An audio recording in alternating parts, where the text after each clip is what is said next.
believe that I am the best person for the job of President of the United States. My unique talents give me the ability to be assertive and diplomatic at the same time.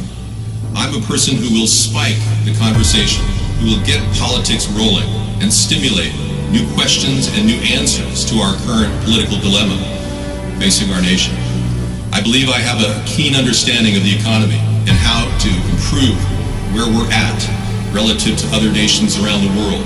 I believe that our goal at America's Third Party was to create a very strong platform in which would propel the American people forward with new opportunities and a new possibility of creating a better nation, a cleaner environment, and less war.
That I am the best person for the job of President of the United States.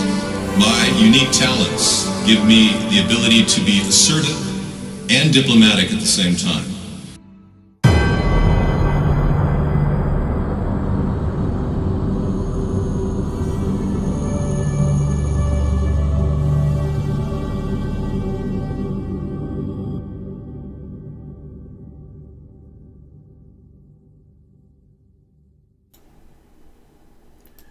Good evening, everybody. Welcome to America's Third Party. I'm David Sponheim, and this is Sustainable Saturday. Welcome. Yeah, this used to be the anti-war rally, but it's now advanced to Sustainable Saturday because we're really in a battle to stop the desecration of this planet. The people that have put together this plan to poison our Earth are in charge. They're the money lenders, the money holders, and they don't care about us. And I hope all of us are going to wake up to this fact before it's too late. But many of us are beginning to wonder. I mean, Donald Trump backing a plan to take over Venezuela, much like our country did under many other New World Order presidents. George W. Bush taking over Iraq, Afghanistan, no reason other than expansionism, imperialism. And we're seen by the world as the pariah, when in fact, we the people don't want this. We don't want some ridiculous New World Order plot to take place under our nose. And we don't want to be poisoned either. So there's a lot of things that are making America in need of a third party right now. The two parties aren't going to represent the whole idea of cleaning the environment and making it better for us. They seem to be putting their trust in the EPA and the FDA. The FDA, you mean the Fraud and Death Administration? Because they don't really care about the food we eat. You go to restaurants and you see these zero-calorie sweeteners on the table everywhere. Those things were made as rat poison and ant poison. And now they put them on our dinner tables and think it's okay for us to eat this stuff. You can go ahead and take a package your home and put it on an anthill. It'll all be dead in one day. So they're literally putting this out there and saying, yeah, here, have as much poison as you want. And then we're all complaining about illnesses, and then they'd rip the hell off of your family and take everything you've got, charging you $5,000 a day for a ridiculous hospital room. Thank you. You're going to sing a beautiful song. Thank you, Astrid, for coming in. You have a wonderful voice, and I would like to know more about your coming to Washington, but I don't know if I can make it to see you. I'm so sorry. I know you do. That's so sweet of you. Trump is probably the most backward president we've ever had because he doesn't even want to accept the reality that global climate change is happening. But the Republicans have it right. We are entering an ice age. Scientists have studied the position of the Earth relative to the solar system, Milky Way, and the sun, and have determined that we are headed toward an ice age. We're at a 25,000 year cycle, and we're entering that period where it becomes colder. But it's going to take 50 to 100 years. The kind of climate change we're experiencing now is artificially created. And we talk about getting rid of Freon and our air conditioners, all that. That was just a big ruse. That was to put us through a lot of BS. They're dumping chemicals on our head right now as we speak. Donald, I can hear you. I know you're in the room. It's okay. You just won't accept climate change. And Donald, you got to stop the chemicals from being dumped on our heads. Our Air Force is even involved in this. Now, if we don't stop this, all of us are going to be breathing toxic fumes and wondering why we're unable to think. You see, they're putting lithium in these dumps. They're killing the atmosphere, and they're doing it rapidly. Thank you. Take a hot steam bath. Enjoy enjoy yourself. You're funny.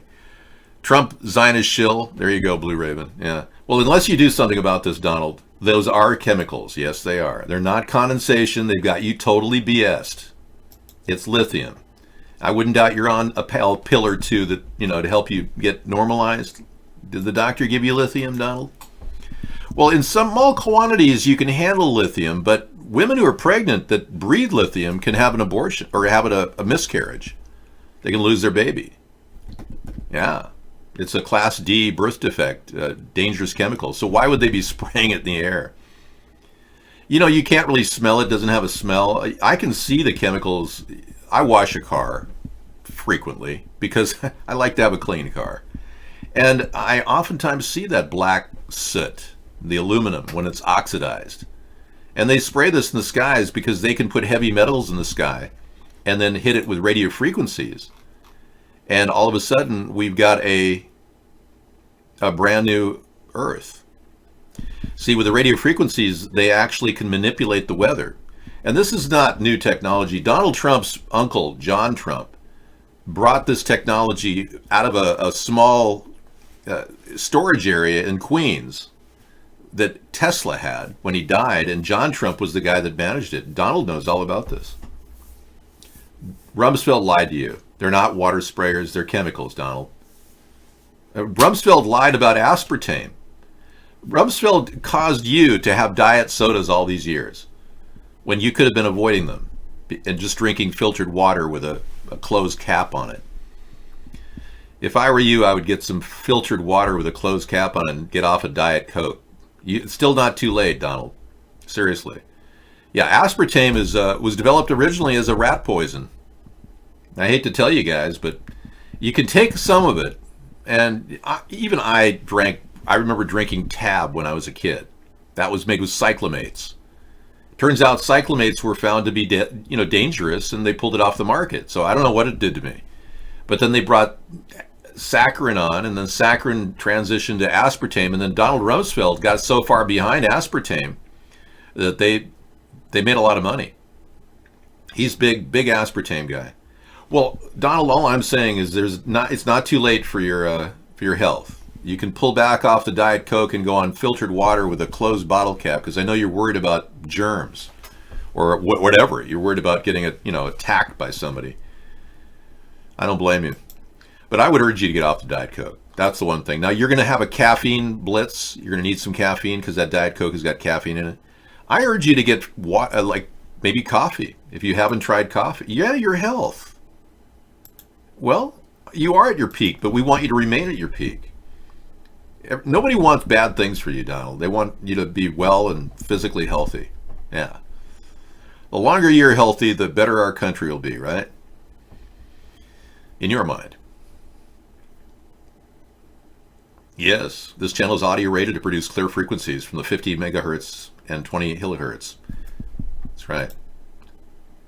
Well, I don't like sucralose because, frankly, that's also in the realm of aspartame. Well, yeah, and I was telling Blue Raven about the dangers of sugar. Yeah, we had that discussion either as well. Yeah.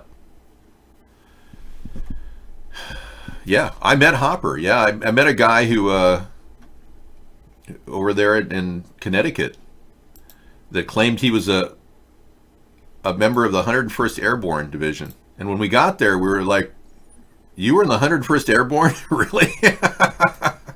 Seriously?" Yeah. We finally realized that he wasn't the person in the picture. Dave, my father voted for Trump in secret just to know, but I'm a centralist. Well, you can be a centralist and a centrist at the same time. Don't worry about what your father did. He can vote any way he wants. I don't think you have to change your family members' viewpoints. Give up changing their views. Just keep telling them about the things you know about, like chemicals in the sky. The Democrats and Republicans won't even discuss this terrible, destructive, dangerous chemtrail activity. Now, if you want to find out more about it and tell your family about it, I have constructed a website called chemtrailparty.com, in which you can check it out and go there and find out all about chemtrails in detail. It's something I just created because I felt people needed to know about the toxicity and the fact that it blocks our oxygen levels. It's causing weather warfare problems. And if you go to the link button right here, you'll get much more information. But if you click down here, you see this new link we just posted is talking about how they actually tell people, government's quietly admitting to weather modification program. They publish it in newspapers like this one in the LA Times, notice of intent. County of LA Department of Public Works hereby gives notice of weather modification intention. So they actually tell people, and nobody reads that, so no one, but we told you we're spraying you. Yeah, Maxed Out has some cool shades on. I've got a pair of those shades too. I don't have them in the show though. It's about weather modification. They want to manipulate the weather. In fact, Mother Nature is being raped, or gangbanged, if you will. Yeah, that's what's happening. So if you think Mother Nature's about all the hurricanes and the tornado, no. Yeah, that's not a wig. That's your blank head there, Maxed Out. Thanks. Freshly made organic coffee. I was shopping today and I bought an entire couple pounds of organic coffee. And it's the only one I could find anywhere at this market that I went to. A couple pounds cost me $17. Yeah, thanks. Thank you for saying that. Well, it's my real hair, so it's a challenge to get your real hair to look good. Okay, where do we start? Gosh, let's start with the news. The snooze. Here on Sustainable Saturday. Whoa. Amid blackout in Venezuela, Maduro and Guaido hold dueling rallies. Wow. I'm surprised Guaido even allows anybody... I'm surprised Maduro even allows Guaido's rallies. That's kind of interesting. Let's see if we've got... Oh, there he is. The puppet, they just like Barack Obama when they installed him in our country, they've installed a guy that looks practically like him. The people I'm talking about are the... Thank you. Baby oil, Alec? Really? Okay. I don't know. It sounds a little bit toxic to me. Bathing in baby oil? Really? Anyway, this guy is kind of the Venezuelan version of Barack Obama. And just like Barack Obama, who was installed by the elitists in our country, he never really served as a social worker, a social or justice warrior. Barack Obama was a paid CIA agent from 1981 on. But anyway, Maduro, without offering evidence, blamed the outage that Saturday or that Thursday on the United States, calling it an electricity war. So Maduro is calling the blackout an electricity war. You know, you got to hand it to him. Maduro is not stifling Guaido's attempt to stop him. And Maduro is showing that he truly is born of the socialist fabric of Hugo Chavez and still has the people behind him. And here our country, which is imperialist in nature, is forcing supplies on Maduro and telling him that you can't deny supplies. No, he can turn the supplies and food back, especially if he doesn't know if it's actually causing more havoc. They could be sending in weapons, ordnance, even bombs. Yeah. Poisons. Who knows? So he's smart not to let people bring rail cars full of stuff into his country. This man is not stupid. But the usual playbook of the Illuminati is to force their will upon a country that they've been weakening over years. Now, the IMF has turned its back on Venezuela for years and refuses to offer any real assistance in their economy. Russia recently gave them a big bailout, as long as Maduro put $1 billion in trust in a bank in Dubai, making sure that Russia knows that they're backed financially. So Russia's pretty much interested in this country. And why would we be pushing for a re-election and forced democracy on this country when even our own military has said that it's not sustainable to have forced democracy anywhere in the world? Top military analysts have studied this and said you can't force democracy on countries. It's a failed process.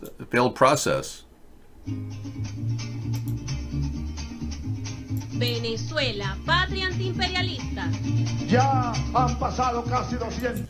Okay, será tremendo. Let's see what else is in the news here. Iowa poll: Biden and Sanders stand out among likely caucus goers. How'd you like to be a caucus goer? Yeah. Hey, let's hang out and be with Biden and Sanders. Got to be the two most perverted people in politics, Biden and Sanders. Sanders said that women like to be raped by 3 men.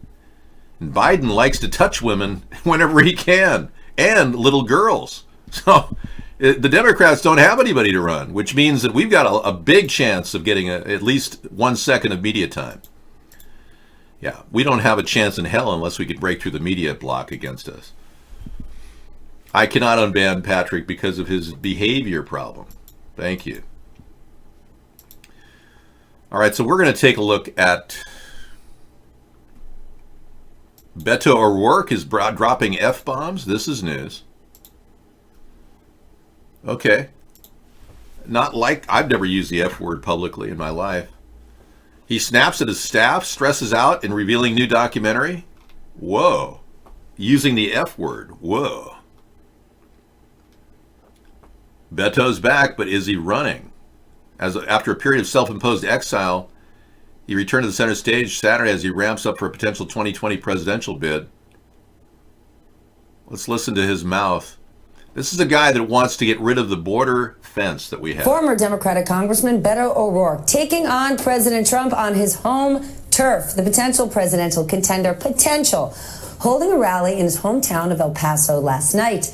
A direct counter to President Trump's rally just half a mile away that we already told you about, where he doubled down on his demands for a border wall.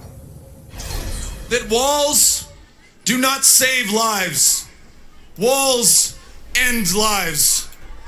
In the last 10 years, more than 4,000 children, women, and men have died trying to come to this country. Let's go live to El Paso, Texas, and MSNBC's Garrett Hake. Garrett, you were there last night. You interviewed Beto O'Rourke during a march before the rally. What did he tell you? Stephanie, O'Rourke really summed up what I heard from a lot of people here in El Paso, which is they are tired of this barrier, which wasn't built until the mid-2000s, defining their city. They're tired of what they say is the president lying about their city. And last night, thousands of people came out to deliver that message to the president. El Paso, united, will never be divided. In the shadow of El Paso's border barrier, they marched by the thousands to deliver a message to President Trump. Stop lying about this city. I lived here all my life. El Paso is a very safe city. So why the lies? Many. Oh, yeah, that's safe because we have Border Patrol down there. And I must tell you, Beto's idea of getting rid of the fence is absurd. This is the kind of mindset the Democrats have, which is reckless, spendy, wasteful, taxy. They want to tax and waste and spend. Very seriously messed up. And we still don't know. Beto hasn't commented about the hit and run accident he was in. That was weird. Yeah. I heard about Jussie Smollett, got 16 counts, indicted for 16 cases of fraud. You know, that's sad when a person makes a lot of money. Juicy, yeah. When a person makes a lot of money and still wants more. That's the situation we've got with Donald Trump, too. Donald, are you here? Did you leave? We had the Donald in earlier. I think he took off. Nope, you're still here. You know, he's addicted to money. And the family, the Trump family, they got a huge financial burden. I know.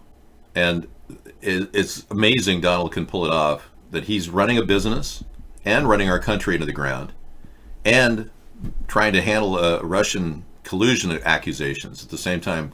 Hats off to you, man. Well, I know, but you got to understand, the extent of your greed is the problem, Donald. That's why America is becoming more interested in me, because I'm non-materialistic. I know you follow legal advice, and you know, frankly, you had to do what you had to do. You had to borrow money just to survive. I got that. I understand. You know, when you have a humble beginning like I did, you don't really have to worry about acquiring more debt. But you had to expand. I understand. I know a lot of guys in business that I used to sell advertising to, you know, people like car dealers who have to buy advertising because they have to keep refinancing their business. No, you didn't borrow it. You promised money and you promised things in return. That's what I'm saying. You got the money for free. That's the problem. You promise things in return for the money. All right. I know. Well, you can insult anybody you want. It's free speech and all. But I'm not going to cater to this extreme left-wing view of Beto O'Rourke, which obviously is upside down. And he even said that we're going to be violating this idea that Donald and I have. We'll be violating the border and the little creatures that need to cross over the border. The migratory animals. I mean, can you believe that? The tie is a purple tie. It came off the Nordstrom's rack, literally. I know, I'm watching him too. Yeah, well, when I require a person to, you know, attack our show, I'll have you in the show. Yeah. You've been violated enough. Maxed Out Credit is in our iBlog room, and he is a guy who just managed to, well, he's a lot of things. He's a guy who managed to live through a stroke. Hats off to you, and you're doing okay, and you got glasses on that I have, which helped me resolve that these glasses are actually purchasable at a local, like a hardware store. Thank you. And this guy, Maxed Out Credit, he just encountered an ice slip, and he broke a rib. He curbed his rib, folks. Now that's a serious injury. You're amazing. I just feel for you, man. I mean, curbing your rib, that must have hurt like crazy. Slipping and hitting a curb with your rib, oh yeah. It's amazing you can even walk. Anyway, we got him in the iBlog show. Yeah, the purple with the white suit looks sharp. Thank you. Yeah. Now this is not this is like a shadow here. So this is not a dirty suit, just so you know. It's a lighting issue. Thank you. Border face-off. Yeah, we're done with that one too. Tonight I did a little bit of a scary analysis of a document that we had encountered called the Secret Covenant of the Illuminati. And we had this movie queued up for tonight. We'll be playing it for you. This is a pretty scary situation where a document was found that some people believe was never supposed to be seen.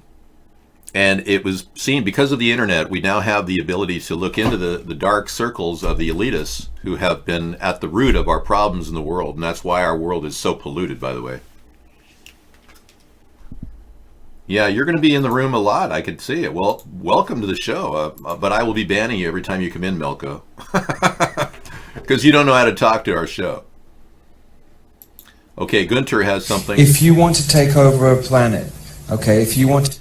Wow, you've got the original Max Spears video. Now, Max Spears died, they believe that he was killed by a bunch of MK Ultra people. He says they want to destroy the strong males. Let's take a look. This is Max Spears, who died a few years ago in a very suspicious death where he was vomiting up black fluid. If you want to take over a planet, okay, if you want to completely take over a planet, the first thing that you have to do is you have to take out the alpha males or the strong males from the planet. Because the strong alpha males protect the divine feminine. Through television and films, how they are feminizing men more and more and more. You'll see women dressed up, men dressed up in female clothes. The cane is a phallus or male energy. The two circles on either side are to control the male energy. This is not to empower the female in any way. This is a trick to make it look like that it's empowering the female, when in fact it is taking away the protection from the female. The feminism movement that happened in the 60s was to destroy the family unit from the inside out. There you go. And the nuclear family was born, and people don't realize, I talked about this last night, that that the entire family unit was attacked when the feminist movement was started, and Gloria Steinem worked for the CIA. She was an actual CIA agent. They were trying to encourage women to work because if they stayed home, their kids would be nurtured and be normal. But the women working created more debt slavery. They wanted women working. Yeah. Thanks for telling me. Yeah, this is very disturbing indeed. We've got news that Melania may still be, the fake Melania. And I'm not going to ask the Donald, who checked out of the room, by the way. He's out. We really do believe that Donald comes in here. Putin said it was a gift. I know.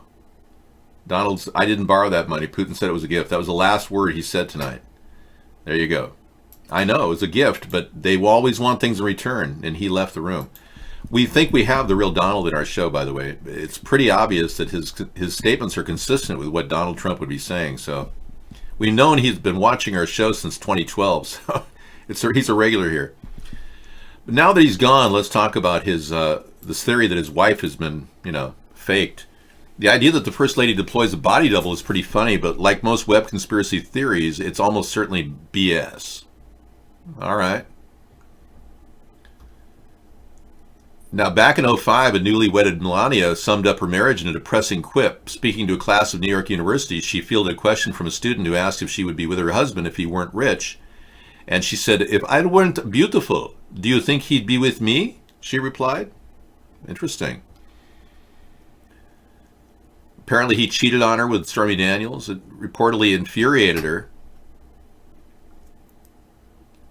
She allegedly never wanted Donald to be president, that she and Barron would stay in New York City, like consistent with what she had requested. She had a forced smile at his inauguration. Yeah. But that's an interesting theory. You did agree to this interview, to your credit, with no preconditions, knowing that there could be some tough questions asked. And it has been a tough year for you personally.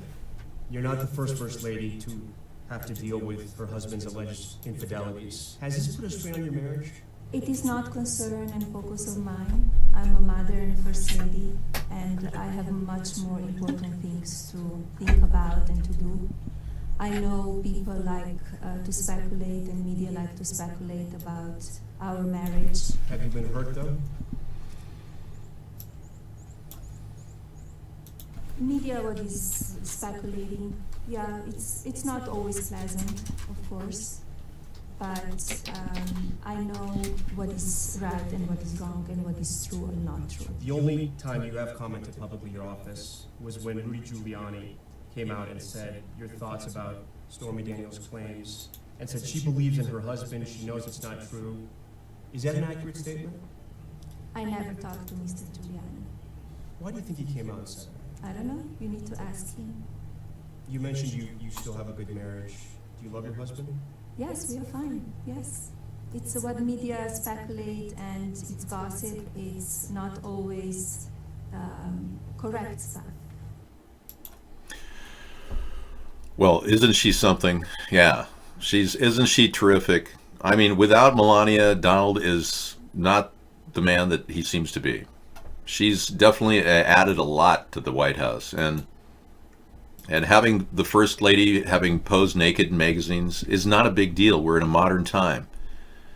So I'm urging Donald that when the sex picture of his sex selfie comes forth, that he accepts the reality that maybe he could be posing nude as well.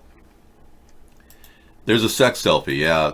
Concord Financial and Consultants, a Russian company, found out that there's a sex selfie when they sued Mueller back. You remember when Mueller sued about 12 or 13 Russian companies? One of those companies sued back and said, we want a list of the inventory of everything on Donald. One of those items is a sex selfie. And I'm not making this up. It's been suppressed in the media. So if Donald could present himself, in a forward way and say, hey, yeah, there's no sex selfie, or there is a sex selfie, let's get it out in the open, then we wouldn't have to worry about him being threatened by Russia, if there is a sex selfie. But isn't she something? But, we have a wonderful woman here that would supplant Melania, who's never posed nude, and Sarah would never pose nude. And I think she's been an exemplary person and almost a Grace Kelly-esque character. I consider you my Grace Kelly. Sarah here. She's going to come in and give us a little time of herself to talk to you folks. And yeah, hopefully we'll be seeing a different image in the White House someday. Not just Donald and Melania. Thanks for rebroadcasting us, Sarah. Thank you. All right, so we are here. She's going to give me a little break while I prepare a little dinner, and I'll be back. Oh yeah, let's get that started. So I want to remind everybody that tonight, at 2 a.m. in the morning, your time needs to go forward 1 hour. Daylight savings time is upon us already. Yeah. What happened? I know, it just happened so fast, and we can thank Ben Franklin for this. And he thought it would be great. I just don't know if it's really helping. Yeah, right. I know. I didn't know until I was watching on, oh, thanks for that maxed out credit. I've always said hi to you and I've never seen you. So, cool. Thank you, maxed out credit, for that little Sarah thing card. I appreciate that. All right. Yeah, so, yeah, it's, Sarah and her worms. I love it. Yeah, I love worms. I love red wriggler composting worms. I should be very specific. I'm not in favor of like the flatworms with 2 heads that regrow and all that stuff. But I really enjoy saving the landfills. That's probably what I really like.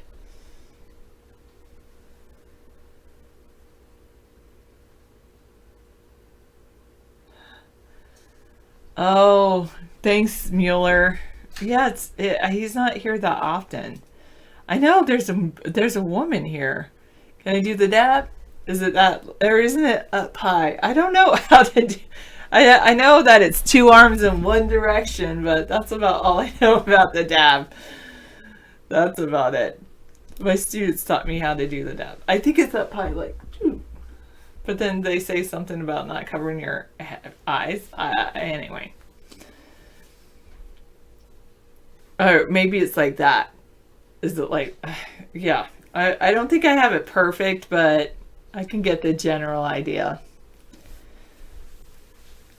Anyway.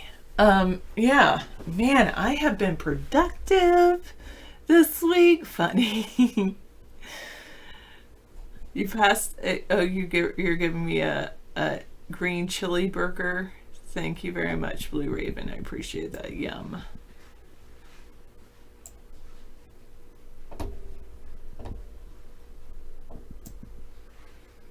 Semaphore? I don't know. Anyway. Hey, Mueller. I will never be Trump's secretary. I am I'm volunteering with David. I love David. I know you love David too, but you don't love him the way I do. I don't think it's possible for anyone to love David the way I do. You ordered some worms. Nice. Maxed Out Credit's got some red wriggler worms. You got your compost bin going. Make sure that it has a lid to keep out the rats and mice that will try to get in. You love David, but he doesn't reciprocate. Yeah. Okay, that sounds good. All right, starting to build it next month. Thank you. Yeah, vote ATP 2020. I like that. I like your little notes. Is it a like a dry erase board you're using Maxed Out Credit?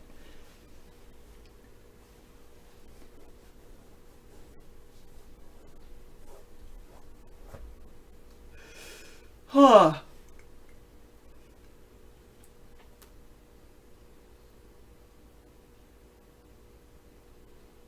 What? I don't have a psychiatrist. Oh, it's a whole, wow. It's a whole list of paper you got going. Nice. Oh, well, next time don't do MDMA. One person wrote that they're currently coming off MDMA and they're not feeling good. Just don't do MDMA in the first place. Red Wrigglers, the Cadillac of worms. MDMA is ecstasy.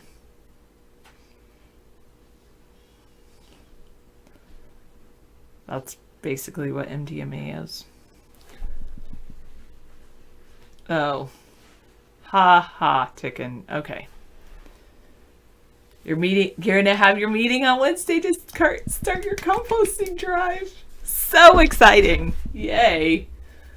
So remember what I said about build a wood box and make sure, or you could do it like you're going to build a garden and eventually do a raised garden, and then all you just need is the topper to kind of keep out, like dig down, and so that it's like half dug and then half raised, so it's like a raised bed, and then you have this lid on it that you just move the lid over once it's all composted. It'll take, for mine, it all depends. If you start composting in the spring, it like takes 3 months. It's like boom, done, turned into soil. It's awesome. But if you start composting in the winter, in the fall, in the winter, like I just was trying to harvest some castings, worm castings that I had stopped adding food scraps to at the end of September, and they're not ready at all. They're like, ew, that's still digesting. So maybe another month or something. Yeah, when everything's still frozen, worms don't like it either. Okay, how do I harvest worm castings? I wish I could show you a video.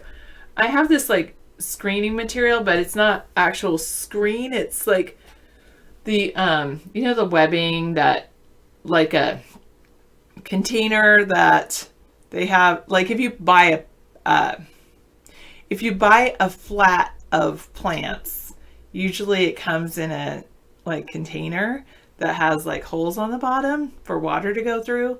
Well, I use that as a sifter, and I sift it, use it to shake, and then like the clumps that stay behind, I put that back into my compost pile, and the stuff that sifts through is like super fine soil, and add that into my garden. So good.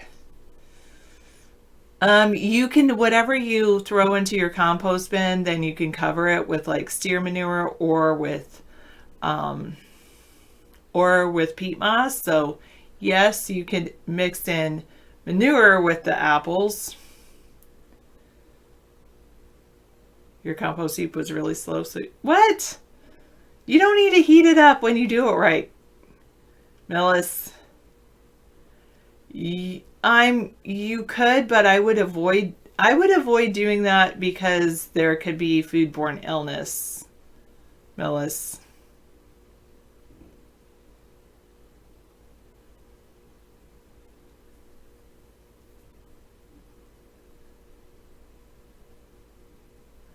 What is a maggot army called? Apple core sauce. Or the apple core source. Yeah, you just let the worms do. Hi, Blue Raven. Now I can see you. Before there was no light, I couldn't see you. But now I can see you. Yeah, let the worms do the work. No, I've never heard that, Zellfire.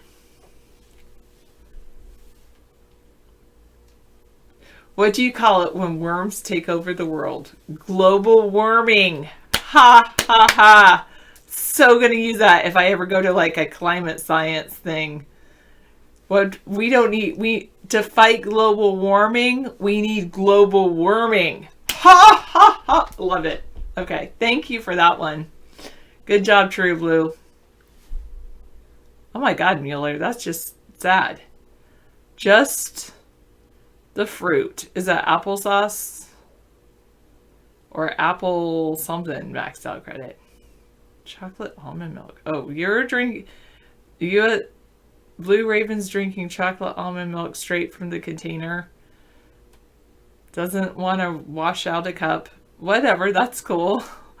Because then you can save, and maxed out credit is drinking apple juice, 100% juice from concentrate. You could drink it from the container because to me it's like saving, you're saving water by doing that, right? I think. Then you don't have to yeah. Go for it.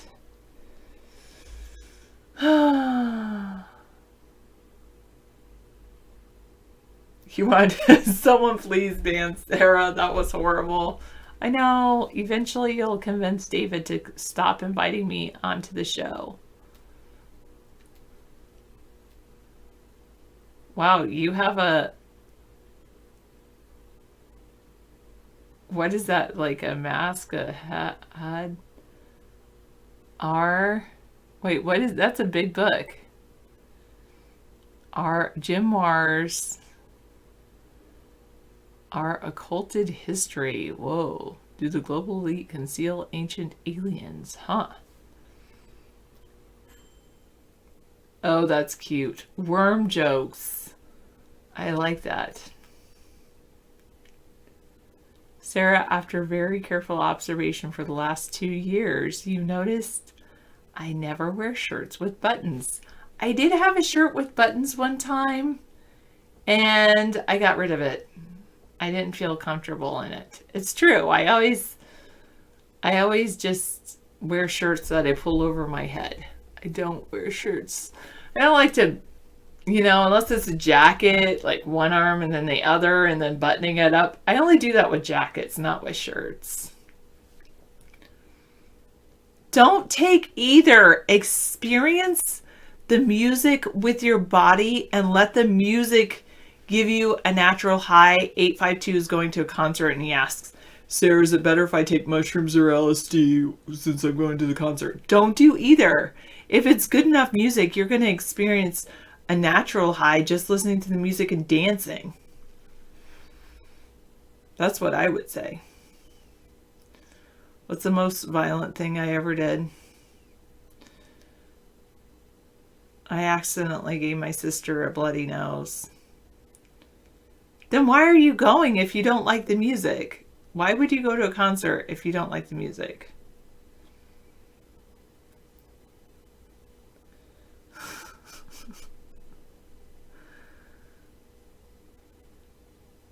Oh, I love that. What do worms use to leave messages? Compost-it notes. It was totally accidental. Completely accidental. Nope, I didn't.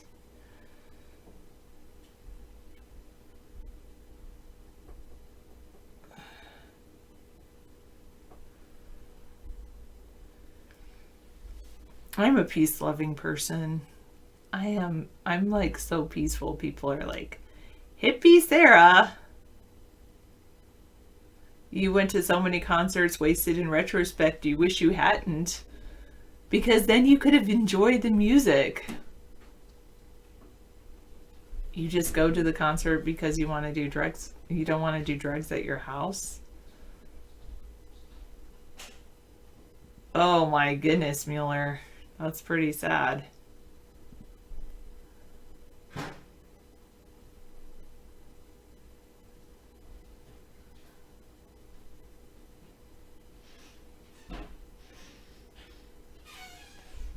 Stronana, some kind of marijuana, has only 1.6% 1.6% CBD, so it's mostly like grass. Worms in French, ver de terre. Vers de terre. I'm probably totally butchering that. Vers de terre. Vers de terre. I think that's better. Vers de terre. And if Dr. Meow was listening to it, he'd be like, please stop trying to speak French, Sarah. You can't do it. Okay, hoping that soon next time you get on cam, you'll be at Wendy's using Wendy's Wi-Fi. Where are you at now? Friend's house? Blue Raven?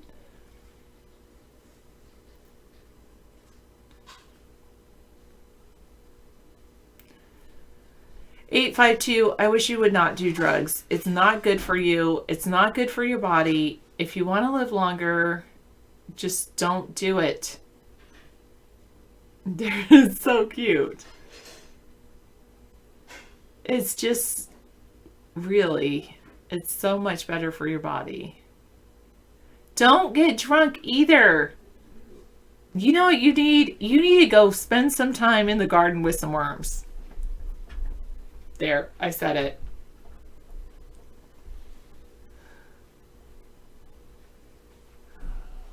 Sarah Delfire says, Sarah, you're so cute. You almost seem high all the time. It's funny because I never do drugs. Like, the most thing I do that some people might think is mind altering is chocolate.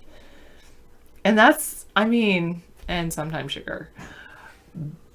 Yeah, but no caffeine. Well, except whatever's in the chocolate.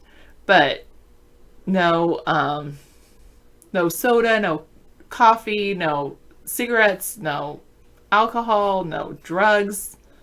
I don't need to do that.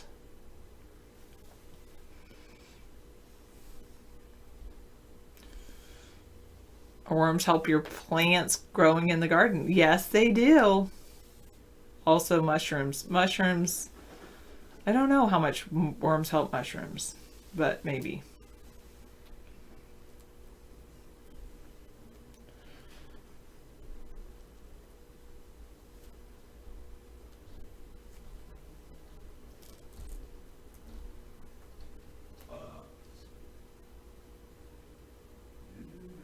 Anyway.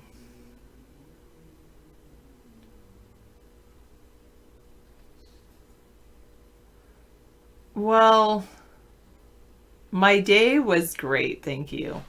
David recommends,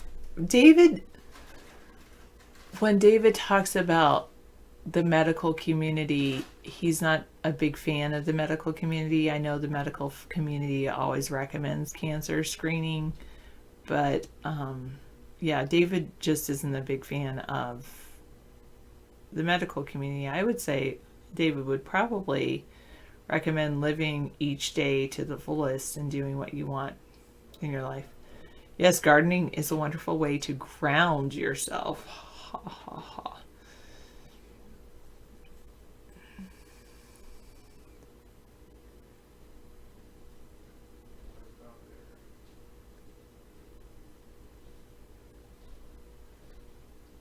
Wow, 852.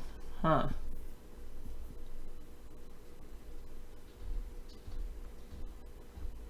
Oh, those are such great worm jokes, True Blue. Thank you.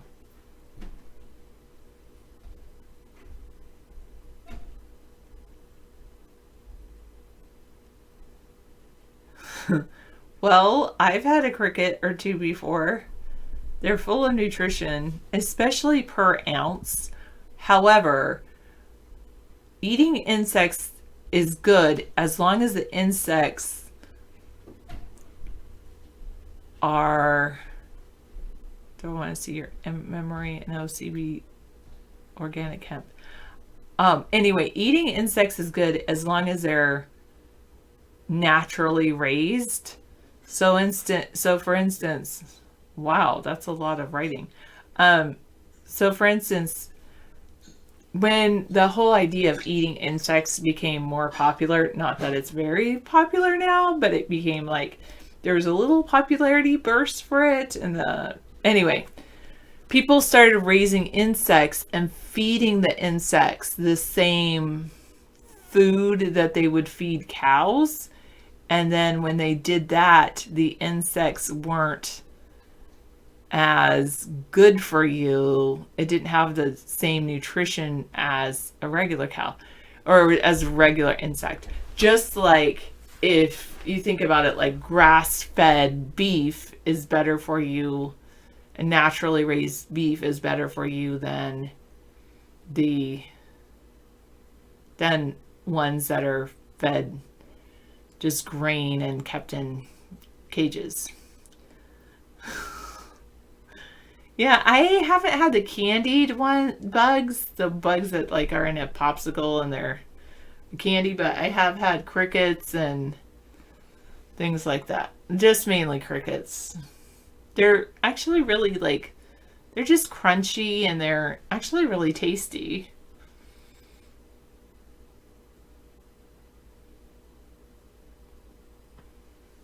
When you work for Duncan Hines, most of the grain could not be sifted of insects. Most of it had insects in it. Well, I'm sure that's true for any mind-altering substances. 852.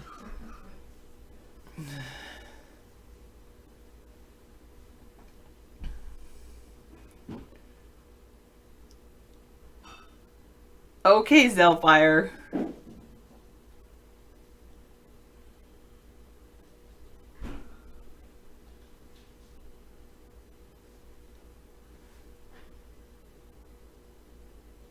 Oh, you know, some of them, you say cake mixes and cereal is full of bugs. Some of them actually purposely create the insects. They grind it into a powder and then they actually put on the label like insect powder.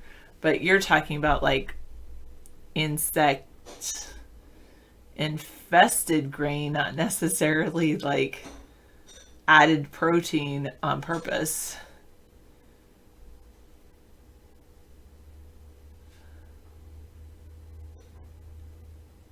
If you had it like ground up in flour, you wouldn't even know. It would just taste like, it would taste probably like more like protein.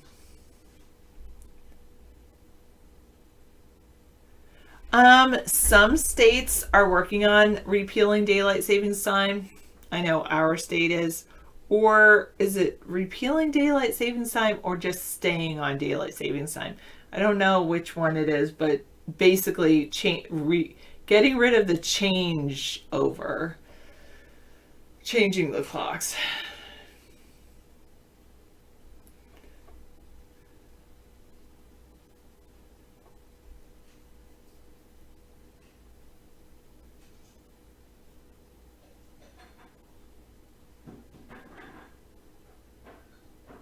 Yeah, you shouldn't put motor oil in your compost heap. Ever.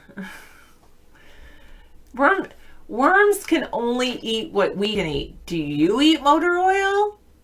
No. So then the worms can't eat it. I teach like kindergartners at my school know that. They're like, oh, because they are like, what do I put in here? And I just teach them that one rule. Worms can eat what you can eat. So can you eat this?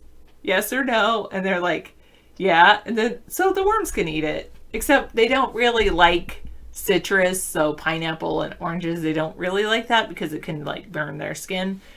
But they, anyway. So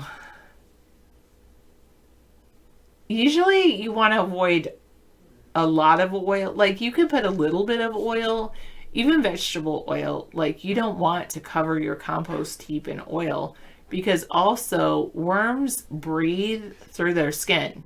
They don't have a mouth like you and I, so they actually breathe through their skin.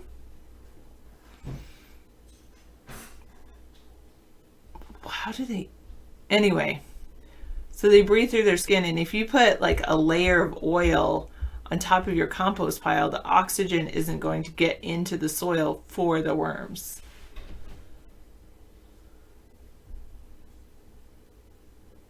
No, stop that. Non-GMO. There's my non-GMO worms.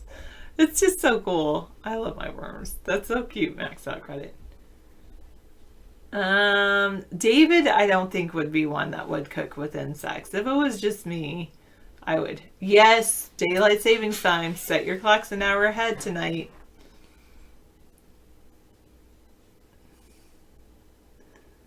Maybe it's just time to move over in a new section. Start a compost section pile in a new section.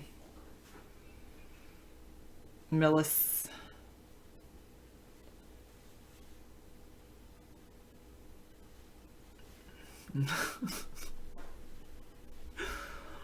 Oil boarding. Is that how you interrogate people, Mueller? Yes, Asian cultures do use dried bugs in their food all the time.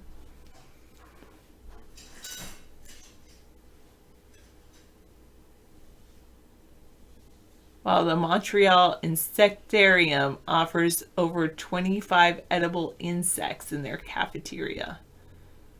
I don't know if I tried the mealworms. I think anything like toasted, I'm alright with. I think I did have a mealworm, a toasted mealworm. When it's still like moist, I'm probably not a big fan. But I do like grasshoppers the best.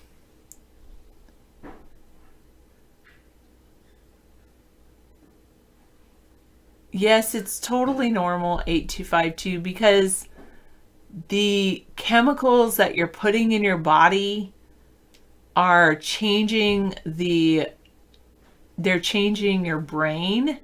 So if you're high, you'll experiencing different sensations than when you're not high. So that's totally normal. So stop doing drugs.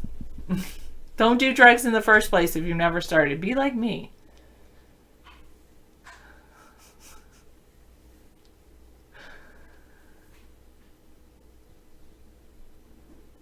Oh, you used to bring home all kinds of worms in empty shoe boxes. Your mom didn't think it was cool to keep them next to you in your bedroom. You have to think about what can you... Oh, that's a cute little cricket. Nice drawing, Maxwell credit. You have to also think about making sure that they get them bed.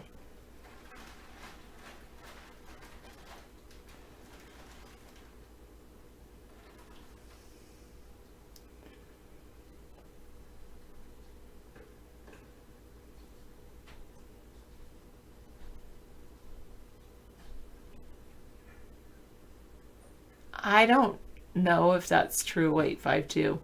No, I don't do that, Blue Raven.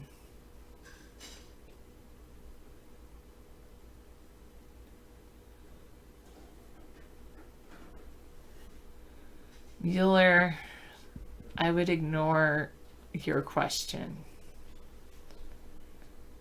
And probably ignore certain things that I don't like. No, when it's fully legal, I'm not going to engage in marijuana smoking. I believe in legalization, but the reason I believe in legalization is because I believe that the American people can make logical decisions for themselves, and they can... I don't think so, Maxed Out Credit. I think people can make decisions for themselves, and like my decision would be, I don't need marijuana. I'm never going to choose to use it. The only time I think I might, and I say might strong mightly, meaning I probably won't. Let's say this.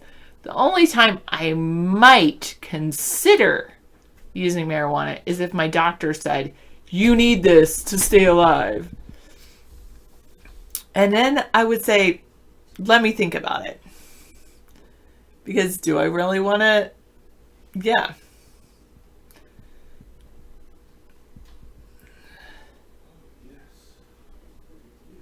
I think people are wise and they can make their own decisions, just like, and I believe in educating people. I believe one of the things that has gotten so many people in, and no, I don't drink.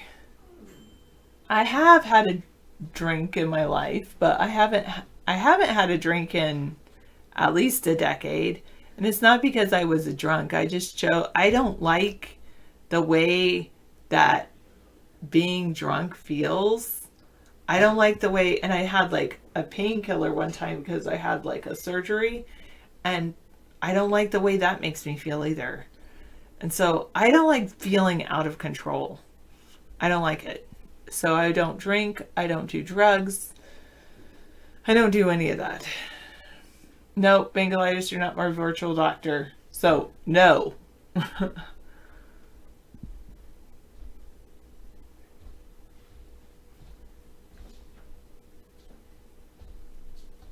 But really, we can educate people. And what I was going to say is that sometimes it's like people like the way drugs make them feel, right? Because drugs are mind-altering substances, and people like me were like, drugs are bad for you.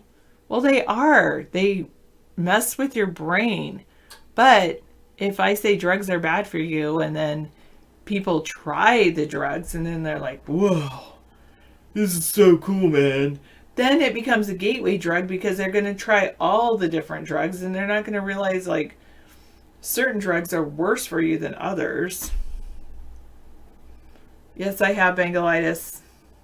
I have given Amber catnip. I guess I'm bad. And I've also given her CBD oil.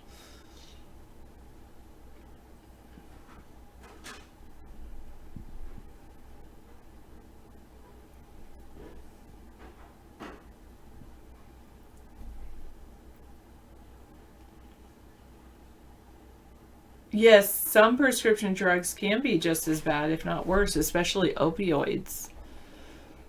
Or what's the other one? Like Vicodin. That's an opioid. Those are really bad.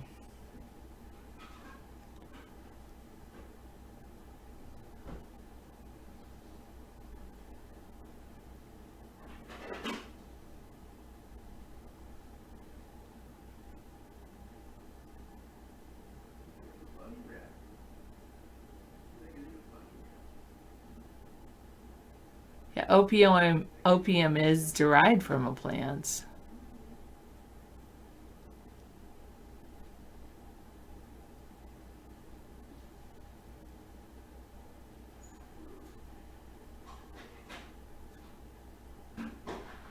That's what some people say, 852. You can go to a free meeting, Narcotics Anonymous or Alcoholics Anonymous. If you say it's cheaper than therapy, just go to a social group like that.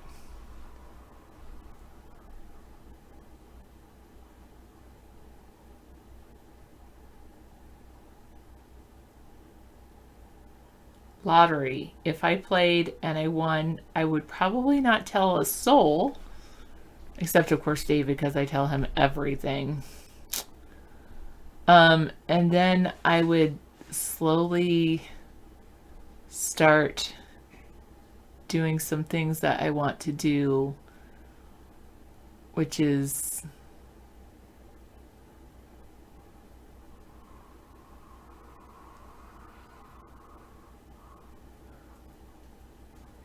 that's funny, True Blue, which is kind of investing in housing. Of course, worms, but housing.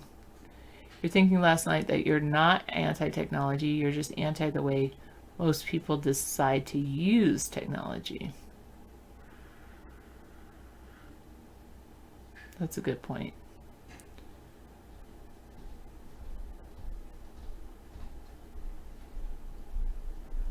Oh, that's a good idea, Rex. Yes. Tell no one. Go to a lawyer. Ask about how to handle it. That's a good idea.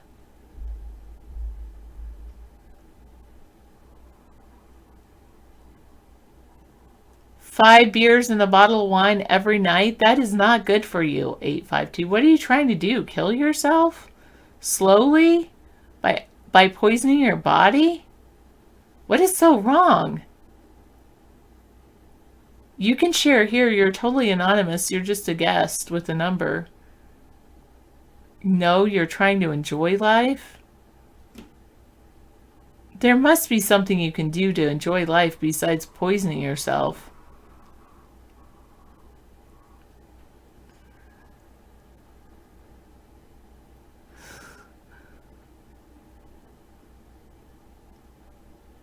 Okay, Mueller, yes, you're right, probably.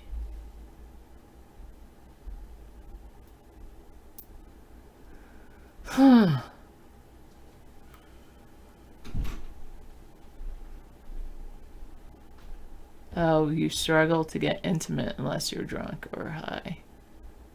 You have to be vulnerable with people.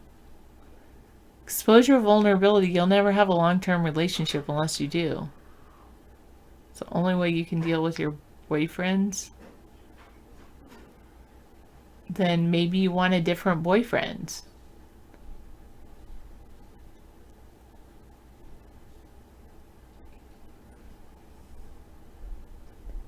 Thank you so much, Maxed Out Credit. Yes. Or maybe you don't need a boyfriend at all. Yeah. Exactly. Maxed Out Credit's got these little pictures he's made. Okay. Like Sarah and worms and oh, nice. Different little things he's been showing on the screen since I have them muted. Good. So cute. All right.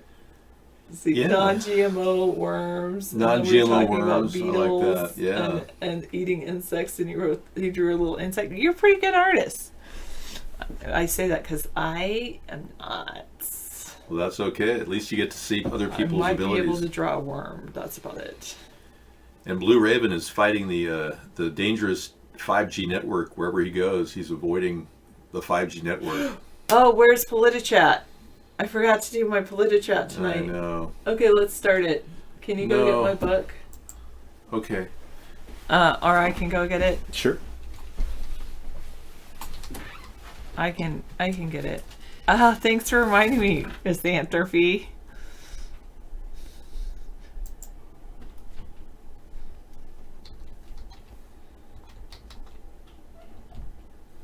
Oh, I was almost going to sign into my other Twitter account because I always sign into that one. Okay, what topic should we talk about? You guys have a certain topic for PolitiChat? Is it the purple one? Sure. Yeah, that's no. That's not the right book. It's up on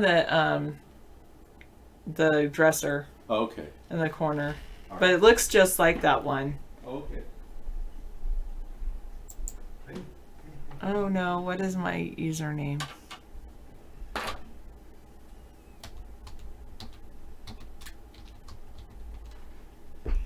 Division? That doesn't work with my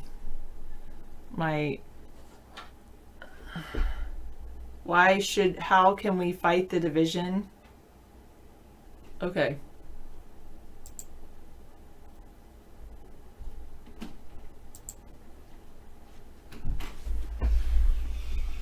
Is it? Yes. Okay, I'm going to go with this book. Is this it? Yeah, that's it. Those are the questions. Okay, great. Okay. Okay, question 1. What's our theme tonight? Miss Anthropy said division, but I don't know. Division. How can we fight political division? Political division. Okay, how can we fight political division? Well, uniting is one solid solution to fighting political division. Yeah. obviously that's the answer. So Okay, so solve that problem. okay, A1 Sponheim says Uniting is clearly the answer. Finding a centrist solution somewhere on close to either side, depending on the population and the number of people that support it. Yeah, like pulling out of Syria was popularly supported by 53% of the country, and that was an idea I had for about past 8 or 9 years, and Trump supported that, and it's cost him a lot of problems, like General Mattis took off,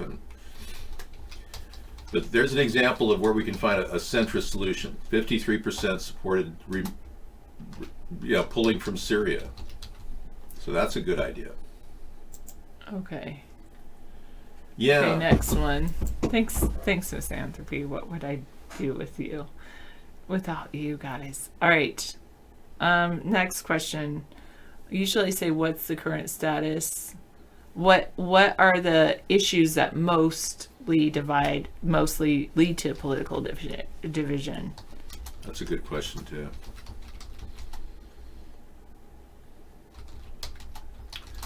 Yeah, social polarity and fiscal polarity.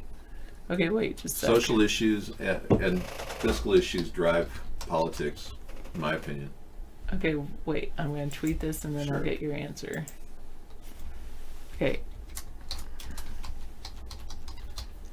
Social and yeah. Social.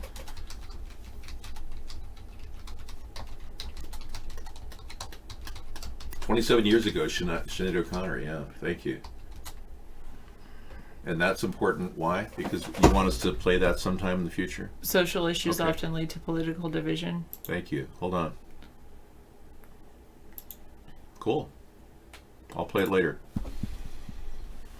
Social and fiscal issues lead to political division. Money really affects people, and social and fiscal issues.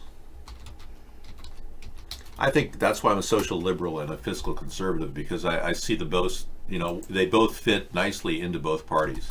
That is why I am a social liberal. Yeah. And a fiscal and conservative. Fiscal. Some people laugh when I conservative. say that, because a lot of people who are really into money call themselves fiscal conservatives. But unlike those people, I'm really into saving. I want solvency. I want our nation to be solvent. Hey, thanks, Blue Raven. Appreciate you tuning in.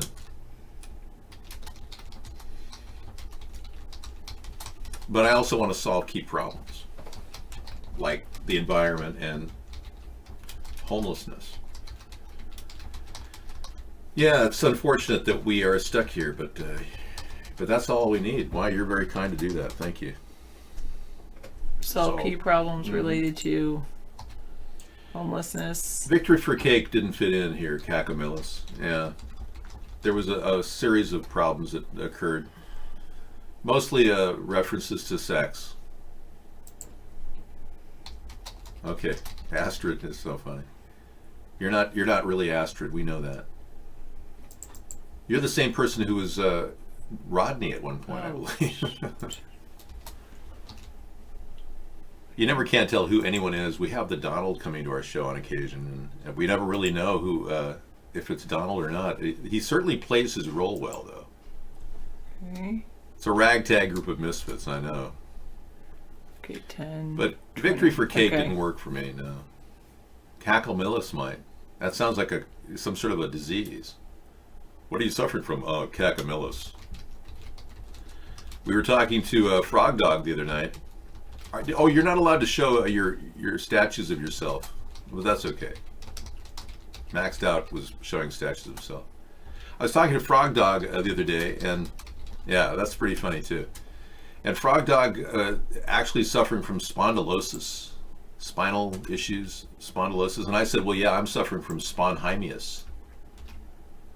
And it's true. There's something in my family where the whole right side of my body is like, and I get this neck ache, and everybody in my family's had this neck ache. It's probably from sitting the way I'm sitting right now. Probably. Yeah. I'm trying to get this. There we go. Now I'm more rigid.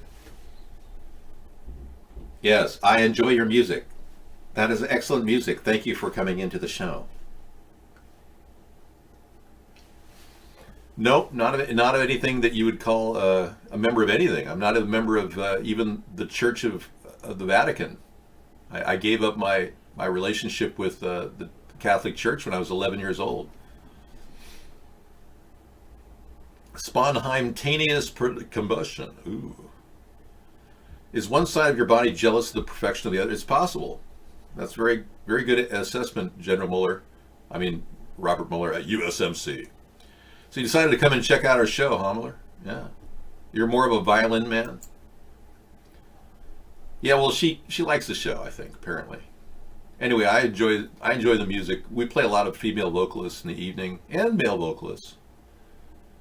There's just some great stuff, and if you like just seeing the relative music that's out there, and as a fair use experience, finding out what music does for people, it's a miraculous thing. And I think the beauty of music is it heals our soul. It makes us realign our thinking. It tunes our mind in a way with tunes. You turn to tunes to tune your mind, right? Yes, I am. I'm an amazing hair day person. Thank you. You know how to win me over there, Misanthropy. I get more heat for my hair than any other person on earth. Well, since I was born with perfect hair, it became obvious to me that I had to make good use of it. How will we know when we solve the political division facing our nation? When everyone... Wait. Oh, sorry. Think about it. Think about it. Oh, well, I answer within nanoseconds due to my yeah. speed Well, of my good. Do you want to type ability. the answers? I would like to, but unfortunately, my hands have not how will adapted we to the know keyboard. when we've solved the issues related to political division facing our nation? Well, I think we're going to be finding a way to go issue by issue, as opposed to block thinking. That's when we'll know. When we can go issue by issue and actually take both sides and discuss it on a daily basis. When this chat show becomes a whitehouse.gov site, that's when we'll know. Yes, he does. Well, my face was designed to last well over 500 years, so I don't plan on getting too old.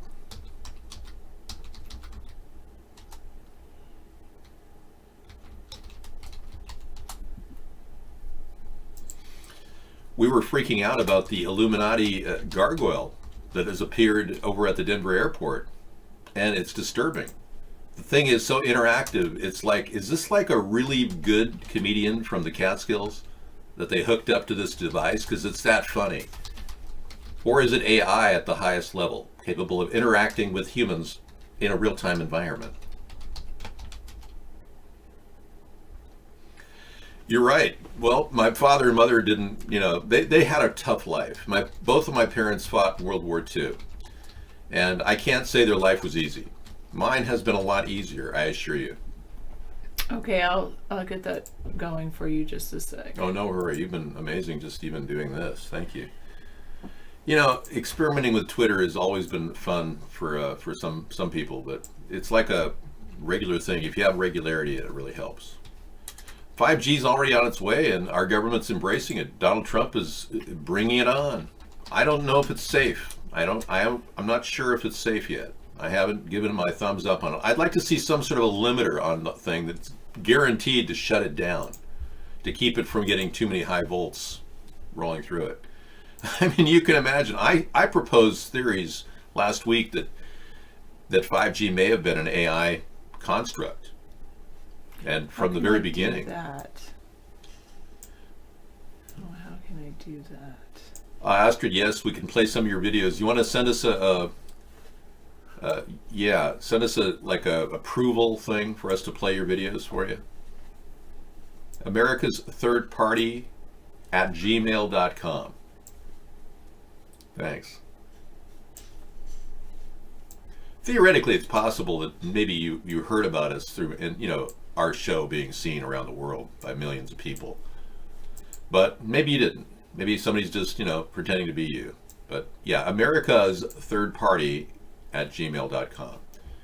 And just send us your playlist for YouTube and say you really approve of our stuff here and we want to play music.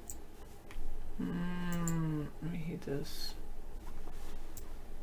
Yeah, it's difficult to manage that screen. That's fine. If you'd like, I can grab it for you. Yeah, whatever. Wait. The monitor, yeah, you can just grab it from outside of the you got to grab it outside the box. No, someplace outside the box. That is outside the box. No, I'll show you. Let me. Wait, just a sec. Whoa. Go ahead. All right. One of the problems with the program Windows 10 is if you don't grab it outside the box out here, it won't pop up. So how much do you want of it? All of two? Just as two. Okay. Not all of it, but whatever. See that? That's fine. You can grab it outside the box that way. Okay. Thank you. I actually want that. Okay. I'm going to let you talk to Sarah for a while, guys. All right. Sorry. No, that's okay. But no, it's good. Then I can refresh. Let me just refresh this. I should have said A3, but whatever. Then this is not gonna work.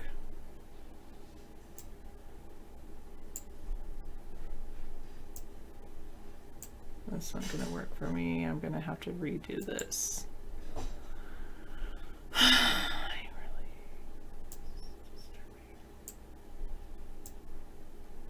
Okay, that's not gonna work. Okay, let me just, I'm gonna move this up. There we go. Alright, now I can move this down. It's all about trying to get screen real estate so I can actually do what I'm doing. Sorry, David's probably upset with me, but I don't care. Nope. No replies.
Should have a new one come here.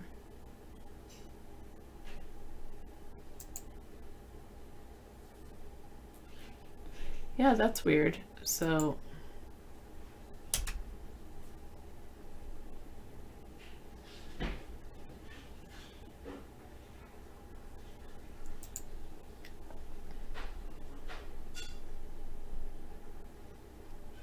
there was someone who responded.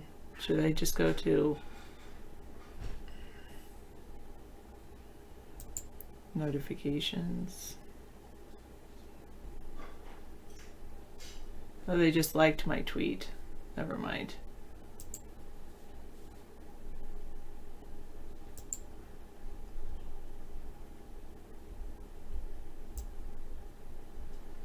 It's going to take me a while to build it up. This is it was one of those things that consistency is the key here. It was one of those ideas that we were going to do a chat room in the Oval Office and take in polls. And the polls that got the most amounts of hits, positive or negative, would be the ones that we talk about. It's kind of what we're doing right now, in a way, except these are set questions that Sarah has developed, which have an open-ended answer, and They're supposed to inspire people to talk about topics of politics. Okay, David, what are some out-of-the-box ways we can solve political division when it arises? Well, I did the issue by issue. Okay. I already talked about that. Another way. If we have an open chat room online where we can post polls and people can vote on them, it would be a great innovation, political innovation. Posting polls in real time. Open chat room. Okay, thanks. I got it. Gotcha. Nailed it. Wow. Yeah, the choice of PolitiChat was smart because it belongs to 6 other pages that have absolutely no hits at all since 2018. It's removed the great risk of critics. Exactly. I know, it's brilliant when you think about it. And if we can own PolitiChat, it'll be a brand new start for a whole new venue of you guys can suggest chat hashtags and I'll add them. Yeah, maybe you can suggest a hashtag, any one of you.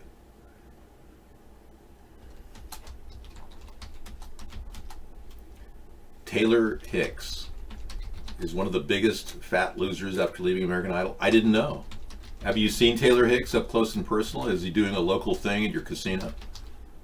Is he even doing the circuit, Taylor Hicks? I thought he was pretty funny, actually. Has he gained a lot of weight? Yeah. Ruben Studdard is going to be in our area. He's actually going to do a casino in our area. I'm not going. You like him? Yeah. Yeah, he was pretty good. He had a certain southern charm about him, didn't he, DT Laura? Yeah, and you don't think I know who you're talking about. I followed American Idol for the past umpteen dozen years. When Ryan Seacrest, decided to change his look, that's when it all went downhill for me. He had a lot of Elvis charisma, yeah. A lot of swing action, a lot of pelvic moves. Taylor Hicks, yeah. And he was kind of like an unlikely win. No one expected Taylor to win it. Of course, no one expected Ruben Studdard to win it, too. Everyone thought that other guy was going to do it. I don't think I have any ancestry that's Jewish that I know of. I had an aunt, I believe, that married a Jewish guy. That's the only thing I can, I'm not related to it. Well, those glasses do fog up, that's the point. But if you get the anti-fog Rain-X product that they sell for you, the indoors of your car, then you can actually apply it to your sunglasses. That works pretty well. It's called Rain-X Anti-Fog. So far we talked about open chat rooms online, bridging the gap of division, opening up issue by issue on subjects so that we don't have to go block thinking, group thinking like we've been with the Democrats and Republicans. That's been a problem, I think. We're not really solving problems by talking about, well, you're a Republican, I disagree with everything you believe. Well, you're a Democrat, I disagree with everything you believe. Oh, great. So we can't talk about problems at all. We're just hating each other because we're in different parties. That's, George Washington said there should be no parties. And I kind of agree with that. Because the party system is a block thinking which is used and manipulated by powerful interests. Divide and conquer. So if they can push us into 2 separate parties, they divide and conquer.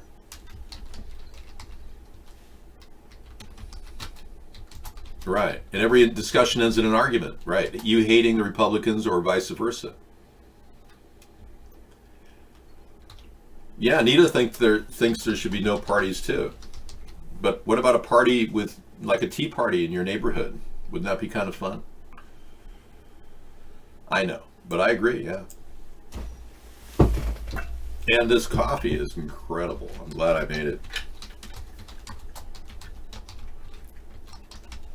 I went with the Starbucks Pike's Place base that we picked up today at a Starbucks, and I added to it a hazelnut Keurig. I went to a thrift store about a couple weeks ago and picked up a Keurig, one of the first they ever made, and it had never been used. It was a brand new Keurig. Maybe I've used once or twice. for $12 or $12.99, I bought it. I said, yeah, this is great. I got a backup Keurig system in case my Keurig goes down. Pike's Coffee's pretty good at Starbucks. Yeah, it's their basic blend, and I get the senior special for $1.29. You have to go to franchise stores to get it, though. You can't get it at individual. Well, I think I have to go to an actual Starbucks store. I'm not sure, one or the other. I'm not, whoever. There's only one that sells it to me.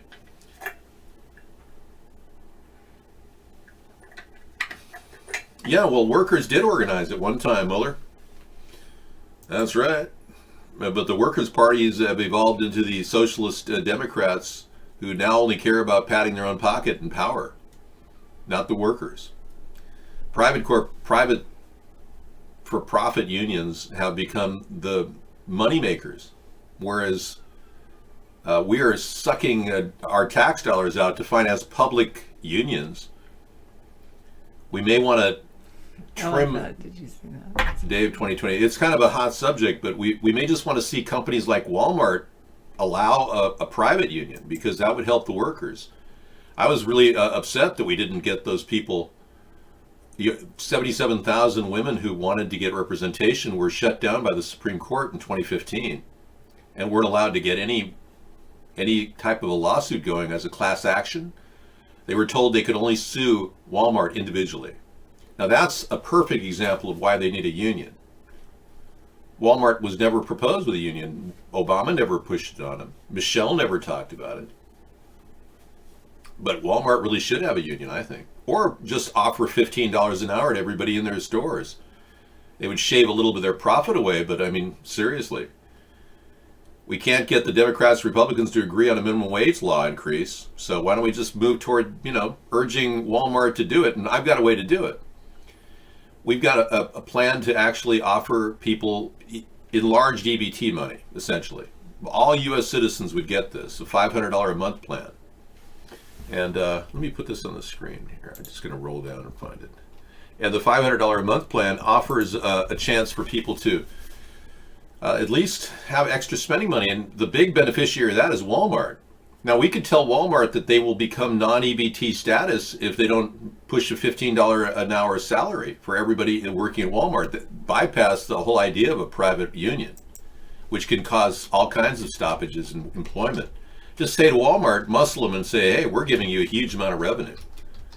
With more and more money being spent, 38% of all produce is purchased at Walmart. All products, all food products, 38% are purchased at Walmart. That's how powerful they are. That means that the EBT money we're putting out is going almost directly into the hands of the Walmart company.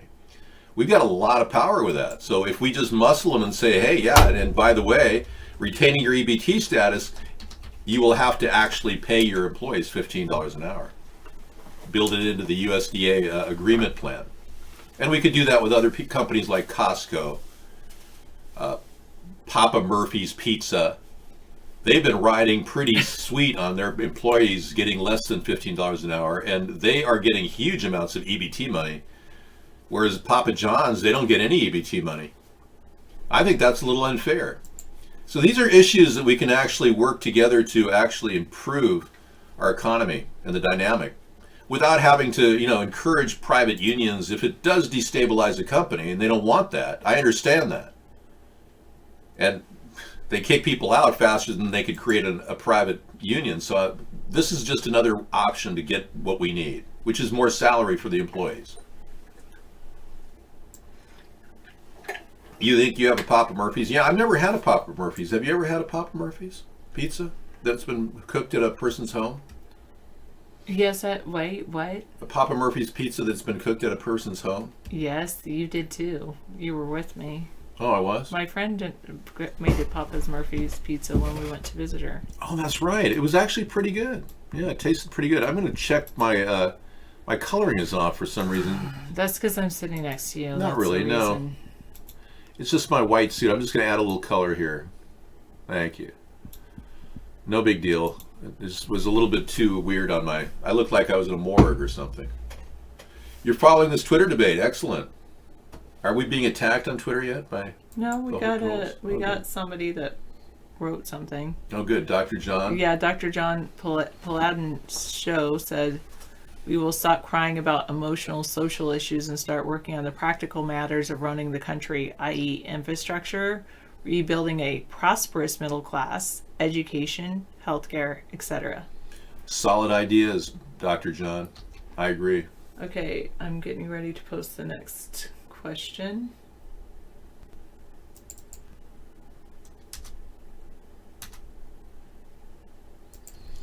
How does, yeah, I'll let you do it. And then I'll tell you when I'm ready, I'll read the question to you. All right, that's good. I like that.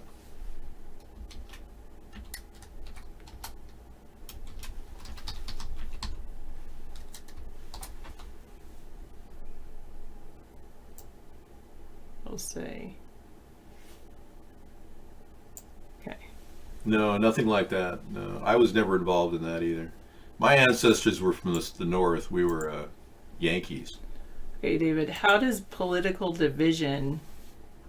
Wait, let me write this again so I don't have to retype too much. Oh, I forgot my Q. See, I'm not even doing this correctly, but... That's okay. Q3. It should have said Q5 before, and now I'm doing A5, but whatever. How does political division affect future generations? It solidifies apathy. It allows corruption to dominate. And it divides our country. I guess let's forget the word divide because we've already got division. But it divides our country, you know, it's pretty much obvious that it's dividing our country. And it's giving elitists more corruption, more dominant corruption. It allows corruption, yeah. That's the best solution, I think. You know, and it's turning our apathy into an entrenched behavior. You know, a lot of us don't do a lot to fight for America and call our congressman. It's like a lifestyle of not doing anything. But we do watch a show, and this show goes on, and we do the show together, so we're all in sync in a way. It allows the elitists to control the masses. Yes, thank you. So now, and then I'm going to put, now is the time to fight against political division. And use our free speech. And use our free speech. What's left of it, you know. Well, that's not going to work, Kakamilos. That's because that's an extreme vision of evil you're promoting. Now, we allowed you in here, Melko, under the hope that maybe... Well, you're not Melko. You're actually... right. You're the other guy. Okay. That's just wrong. I mean, to assume violence is the opposite of what we're trying to achieve here.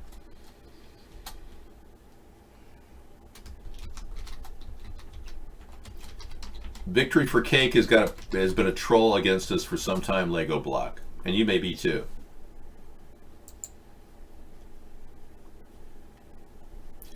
It is avoidable. Violence is always avoidable. I have never encountered a situation where violence was not avoidable. So violence is always avoidable. And I can speak from experience because I've neutralized numerous death threats right to my face. Now, you may have to take a hit now and then, which is, like you said, violence, but if it means losing your position or gaining your position, sometimes, you know, they say you could win the war but lose the battles. That's kind of what taking a hit is. You're still in the war of nonviolence. Yes, of course, Astrid, whatever you want to do, you know. Or send us an MP3 at americasthirdparty@gmail.com. Send us an MP3 of your personal song for us. Thank you. So nice. And we'll and also approval to play it on our show. The cake guy, I don't know. The cake guy's doing okay. What cake guy are you talking about?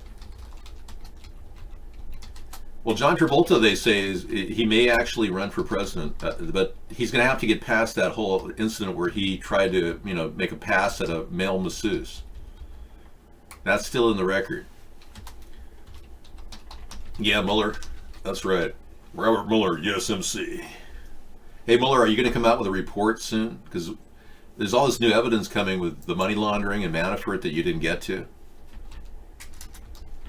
The victory for Kagan is censoring me over on Twitter. Even the negative stuff about at PolitiChat is only drawing attention to PolitiChat. In fact, if you people applied all your effort to attacking our show, it would only help us. I mean, ironically. He's bald. He shaved his head. Really? I didn't know. Thanks, Eves. You're seemingly in tune with Travolta. Are you trying to make a hit on him or something? Are you his way? Maybe Anderson Cooper might hit on John Travolta. You're Lacta 3, the apocalypse. Don't even try to guess when.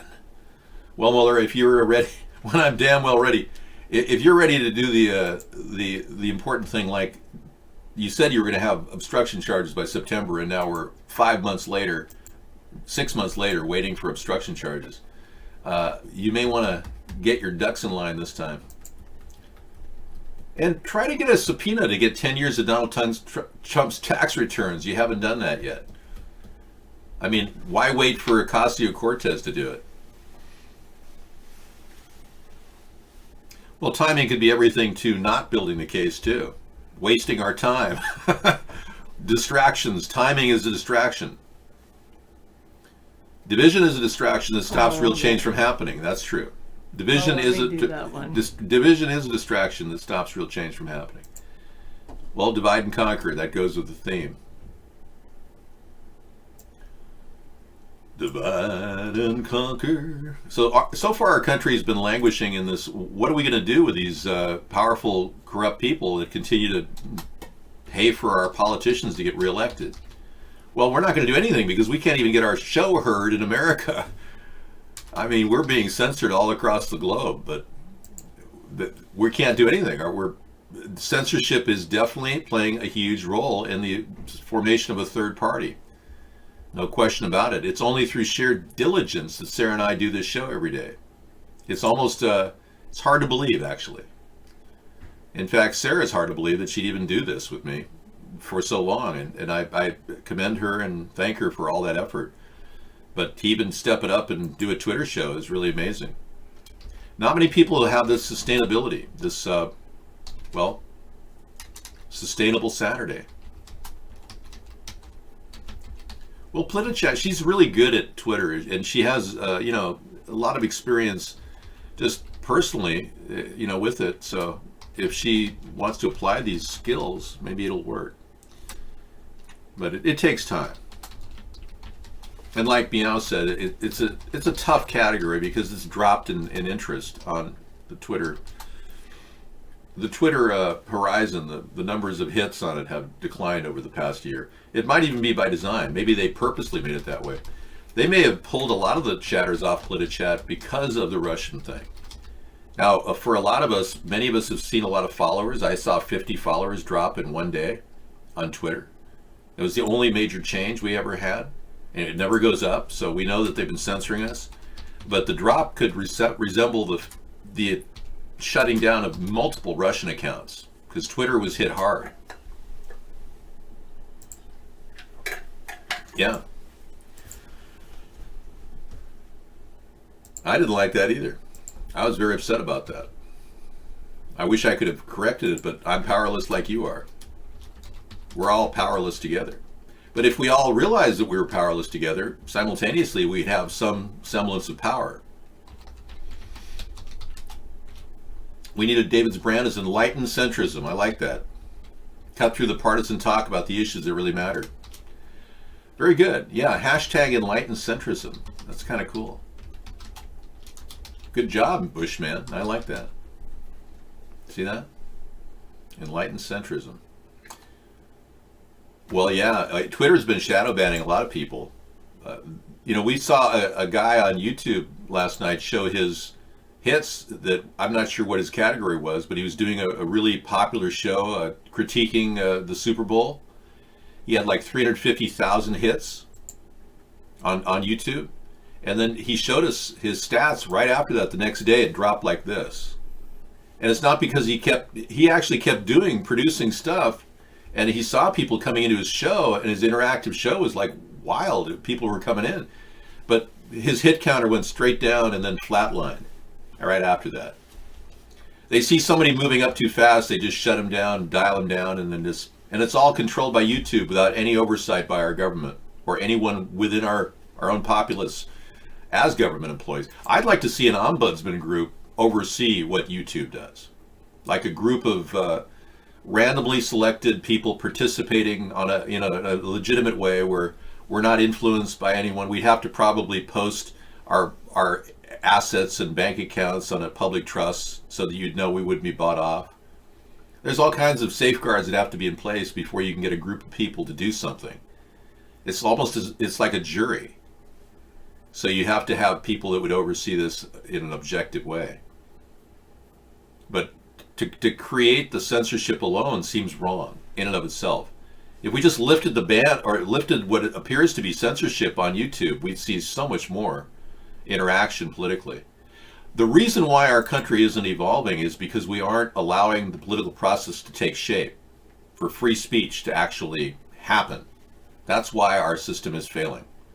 It is almost solely because of censorship that we are seeing a lack of political activity and the further perpetuation of division. So interactivity and politics are hand in hand, and we've seen very little of that because of stifling the free speech that's out there. So are we going to actually or you were just responding to people? Okay. Okay, my last question was, and I already answered it for you, is like what is the next step you will take to affect political division? And I said that you said by providing a venue, a video chat, I'm doing my part to diminish the political division. Join us at our iVlog show. Oh, good. Okay, that's apparently a bad meme that we shouldn't bother with. So it's already been tied to that. That's why I go with PolitiChat. I think PolitiChat's better. Sarah's right. For the one, PolitiChat is definitely better. So, yeah, I'm glad you told people that we're doing that, and that's at least we're getting our name out there, and that helps. Well, let me turn the heat on under your dinner, and I'll get that ready for you. So. No, thanks. I've got things to do at 8 o'clock. So. Oh, you do? Yep. You can't fit dinner in? No, I can't. Okay. All right. It's there if you want it.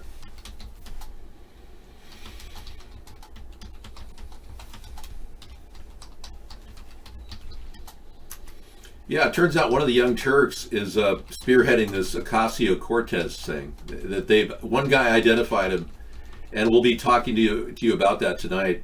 A man went out of his way to find out why Ocasio-Cortez came into existence so quickly, and she's being promoted by like the nerd that was behind the Bernie Sanders campaign, along with the guy from the Young Turks. Both of those two guys are working collaterally to push for a far left regime. They want to take over the Democratic Party. That's what's happening. Well, thank you for saying that. Well, if you have great hair like Sarah does, you don't have to worry. Yeah, the Mr. Reagan video, that's right. That's what we're talking about. There's nothing wrong with what he's talking about because he's showing the underbelly of the Democrats. They're not responding to much, realistically. The Democrats have a very limited vocabulary. They don't talk about vaccines. They don't talk about GMOs. They don't talk about chemtrails. They don't talk about the terrible nuclear waste spill in St. Louis. They don't bring up the homeless problem. They'd like to think it didn't exist. I mean, you name it. There's very little the Democrats want to talk about except hating on the Republicans. That's a really good format for them. So their primary goal is to just attack the Republicans for everything they've done, and that's the division that's keeping us from solving problems. They're not taking on the key issues. Okay.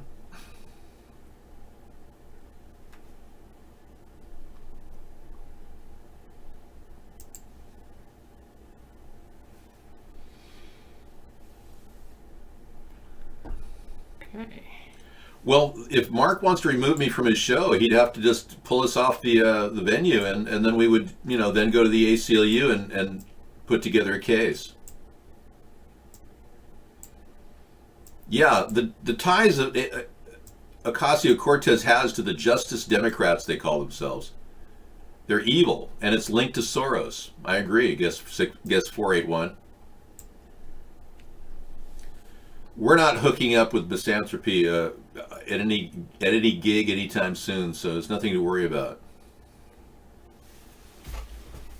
Yeah. It's I don't not even like know we're- what misanthropy looks like. It's not like we're meeting any of you people, so don't worry about it. We're not that connected. We're anonymously on the internet. Many of you are anonymous. I'm not, and neither is Sarah, but many of you are. So we keep it that way. And we like the. Some people owe Maxed Out Credit wants to go on TV, and so does Blue Raven. And that's a beautiful bird you've got, Blue Raven. Yeah, cool. He raises his birds. He takes care of them. Do they ride in your car with you too? Oh, you don't have to boycott me. I have viewers all over the world. If I get kicked off of Vaughn, I'll just jump to another network. We've got a backup plan to go on Facebook and Twitch. Now, we were IP banned on Twitch, but I have a way of getting back on Twitch if we need to be. Okay, shall I close this one out now? Yeah, I think we're good. Thank you. If you got a little activity, and now you can start your thing at 8. Yep. Good luck. Is this an interactive venue? You're going to be in the other room? Yes, in that room. Oh, cool. Oh, I remember that's an online interactive conference. Oh, God. Oh my gosh! Thank you so much. Yeah, fun. Well, if you are hungry, it is warm on the stove. If not, whatever. Yeah. So you have a friend who works in IT over in Albania, and we have over 300,000 viewers in Albania. I can just leave this here, and I can refer to it. Oh, okay. Thank you so much. But that was great what you did. I appreciate it. Thank you. I don't have flatulence issues. You should take Beano, or what is it, Beano? Right. Apparently, many of you want to reduce your carbon footprint. You have to stop farting. I know you Democrats have been victims of massive flatulence on your all-bean soy diets, with God knows what you're eating with GMOs. Many of you Democrats are probably the worst polluters on earth, and you're solely responsible for climate change.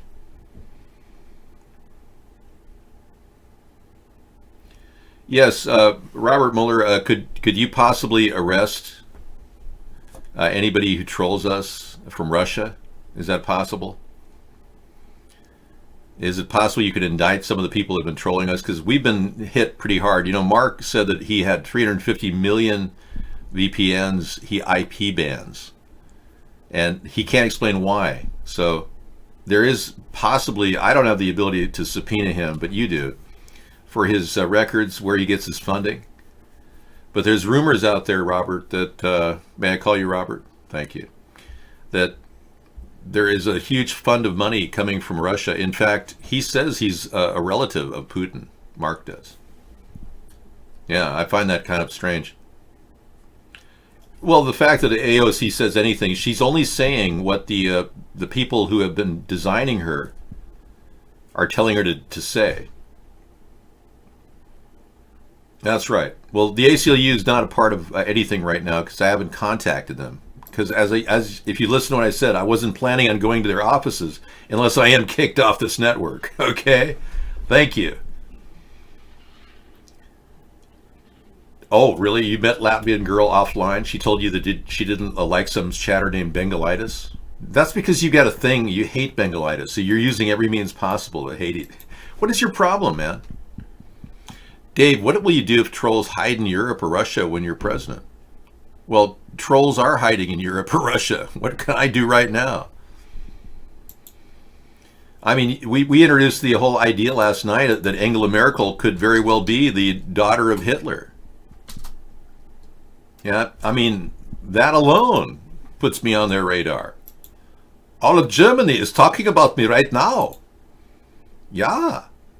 This is a very, very, das ist richtig. Look at this. I mean, if this isn't the number one conspiracy theory in history, I mean, how else would a woman with relatively no personal charisma, sorry, Angela, but you're not the most charismatic person I know, but you do dance well. Yeah, you are excellent at dancing. Die oberflächlich ist und uns zum Schluss alle schwächt.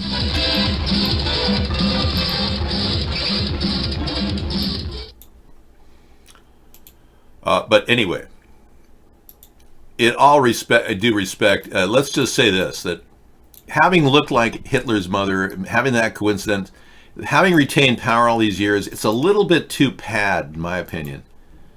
Yeah, it just doesn't make sense that Germany would not have a new chancellor by now. Is it possible that Angela is the relative of Adolf Hitler? And it is also possible that... Why am I talking like a German? Sorry. It's also possible that Hitler was a relative of the Rothschild family. I know that's a far-stretched conspiracy theory, but it's not the first time anyone's ever said it. Yeah, Hitler was he was an illegitimate bastard child of one of the Rothschilds. Yeah. And the Rothschilds aren't even a real family. They're a made-up name. They were the Bauer family, and they were given authority to handle the Jewish royalties' money back in the 1500s. Their origins are traced back to that time period. And then the Rothschilds not only implanted Hitler in Germany, but also funded his rise, and invariably the death of the Jewish people led to the State of Israel, did it not? Well, guess who was behind the State of Israel? Jacob Rothschild. His Majesty's government view with favour the establishment of Palestine as a national home for the Jewish people, and will use their best endeavours to facilitate the achievement of this object, it being clearly understood that nothing shall be done which may prejudice the civil and religious rights of existing non-Jewish communities in Palestine, or the rights and political status enjoyed by Jews in any other country. I should be grateful if you would bring this declaration to the knowledge of the Zionist Federation. Yours, Arthur Balfour. And here it is, the Balfour Declaration. What do you feel when you see it here?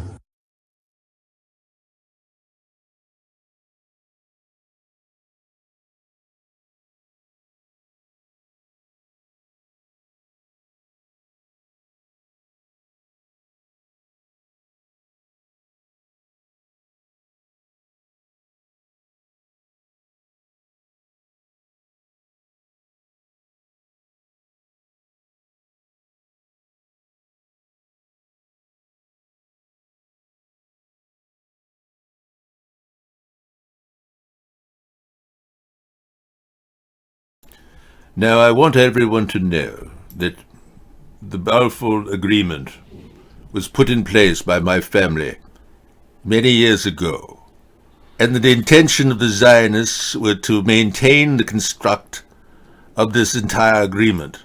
So no one's going to mess with it. Do you understand me?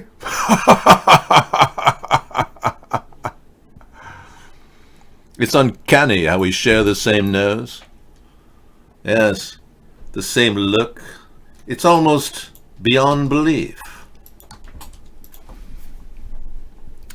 But Jacob Rothschild is indeed, I was just working up to it. Anyone who reads lips can actually hear what I said earlier. In the transcript, you'll be able to review this well into the future. And by reading lips, you'll be able to see the secret words that I was using during that segment that was blocked out with audio.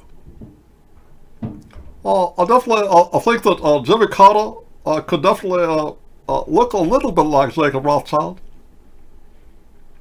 Well, the fact is, they created Israel. They funded Hitler. I mean, you do the math. They control the world. Hello.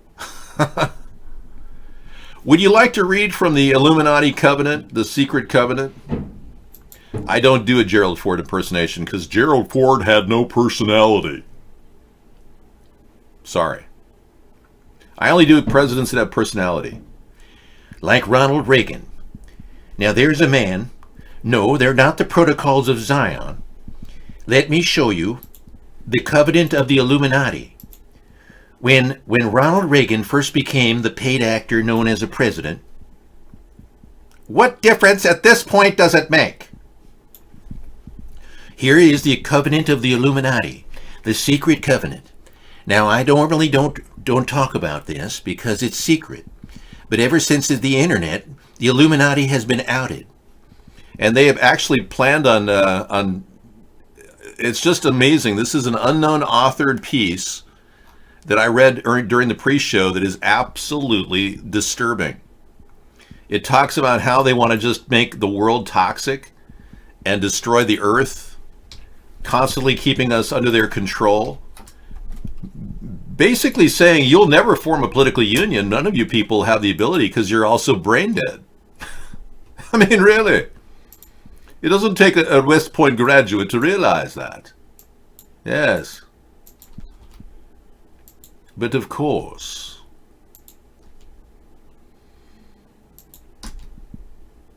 they want to lower the population. That's at the very basis of this this covenant document.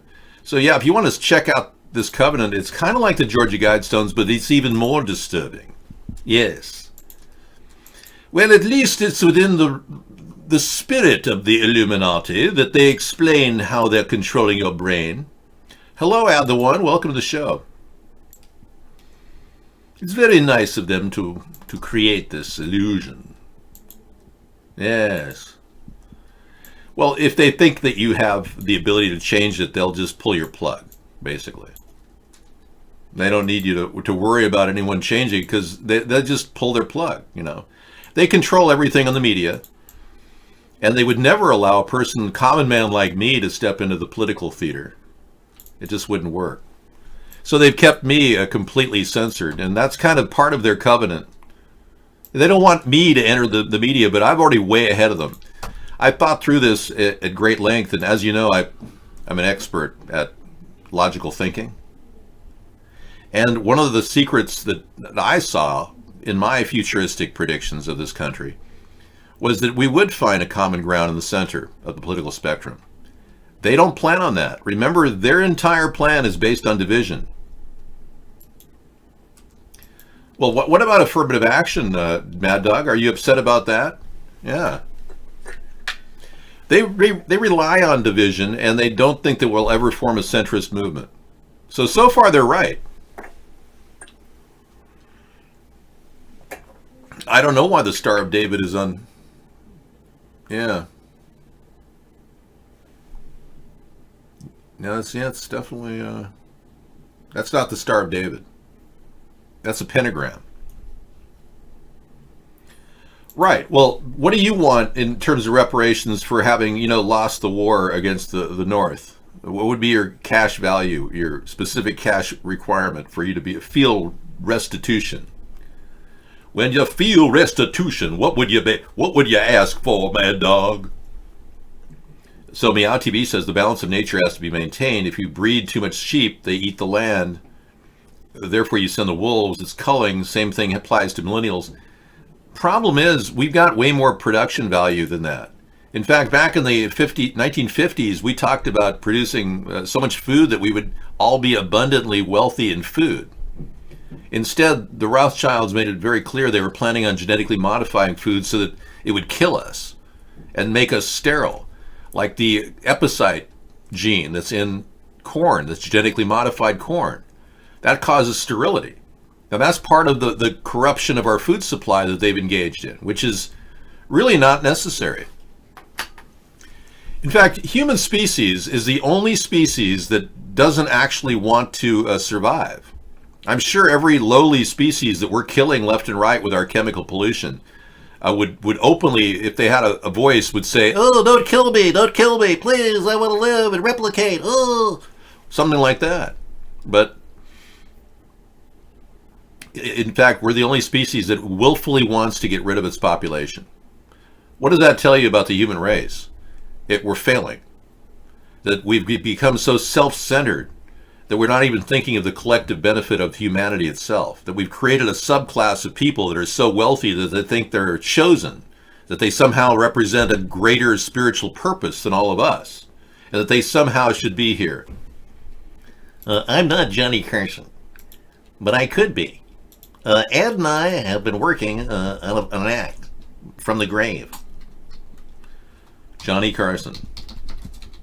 The legendary Johnny Carson. Yeah, he was great. One of the most likable average guys in America, really. I loved his great Karnak. Wasn't he the best? Yeah, he was super. Johnny Carson. My mother met Johnny Carson. She actually met him. He was a story. It'll be in my book. I'll write about it. But he drank like a stuck hog. Yeah. He always had and one of his biggest regrets was, I smoked too many cigarettes. He had too many cigarettes in his body. He didn't realize that smoking cigarettes would cause emphysema. Oh yes. I don't believe that humanity really is managing its resources properly. That's a complete take on this. Even with this promise of genetically modified food, what did they do? Instead of making drought-resistant GMO food, they went around and created Roundup-ready GMO food, that which will take more Roundup than any other plant, and goes right in your system, and you piss Roundup. Mr. Swanheim, I don't have much time to fiddle around on the computer. However, I just wanted to let you know that you have my support. I'll write you in 2020. Thanks again for the excellent impression. I really like that. Good night. Well, thank you, Jimmy Carter. I definitely did lust after a Playboy magazine. And Rosalind said that when driving in traffic with a bunch of incourteous asses, I sure have enough bleep of running them down. I don't think you should run anybody down, Rex. Control your anger. Yeah, not a good idea to run people down. Yes, Roundup goes in the drinking water, and you drink it. It's everywhere. It's omnipresent. They're slowly killing you off. Welcome to the Borg. Resistance is futile.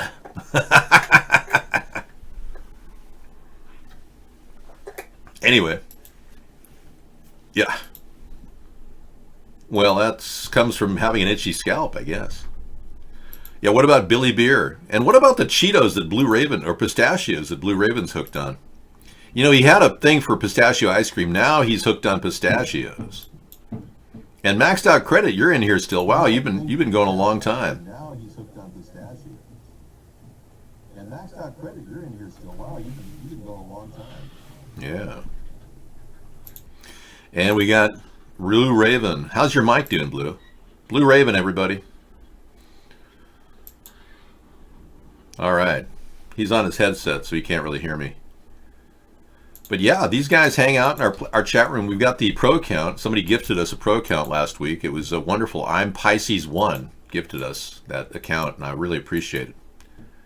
Thank you, man. True Blue 2018. You got something here. Page not found on my end. Maybe it's a bad link. No, Maxed Out Credit is a guy who has had one heck of a bout with reality. He had a stroke, which cost him over $500,000 just to get to where he can actually hang out and talk to us. And you know, just like Luke Perry had a stroke, Maxed Out Credit had one in his life. And you're a survivor, man. You're amazing. $500,000 to deal with the medical costs of his stroke. Every bit, a little bit every day. Yep. He does a little bit every day, exactly. Yep. He does a little bit every day, exactly. Yeah, well I was gifted a thank you, man. I was gifted a a VIP account, Stella Artois, but I am angry because I can't stand out from all the rest. I'm a common man, and gifting me a pro account made me look like I was an elitist, and I'm not. I'm not a Rothschild, okay? No, and I found out tonight that these are not Gucci sunglasses. They're the same sunglasses that Maxed Out Credit has right there. Look at that. He bought them at a hardware store, and if those aren't the same sunglasses, I'll be a monkey's uncle. So there you have it. We know now they're not Gucci's, and I thank you for that. I didn't want to feel like I was wearing something special. Hardware sunglasses are decent, you know. They get the job done. Get her job done, that's right. Protect your eyes. I hear you, buddy. Yeah, so we got that covered, which is nice. Well, if you're eating shit daily, Bengalitis, I think you should convert to food. It's not good to eat shit. All right, just improve your diet. Start eating food. Why do you go back to Oblong? I don't know. Spring forward. That's right, everybody. Set your clocks forward. What, at 3 in the morning or something? Oh, you're using Odor-X? Dr. Scholl's. Odor-X for Tinactin, foot and sneaker powder. Got all kinds of conversations happening over here. CNN gets sued? No kidding. Thank you, Scissor Fight. We got a link here. Well, touche, Fox News says. That's just so interesting, the stupid duality of this realm and the right-left-wing paradigm of how they cause the infighting. But they want you to believe that one side is better than the other. Fox News straight off right now. Network under fire. CNN to be sued for more than $250 million. Please, dear God in heaven above, sue them for every penny. Although we all know it'll be a drop in the bucket, change in their pocket. But as if anything means anything, it's the thought that counts. Let me just show you this real quick, in a comparison way of that duality that I mentioned. Straight off CNN right now. Just let me refresh the page so it's absolutely accurate. No.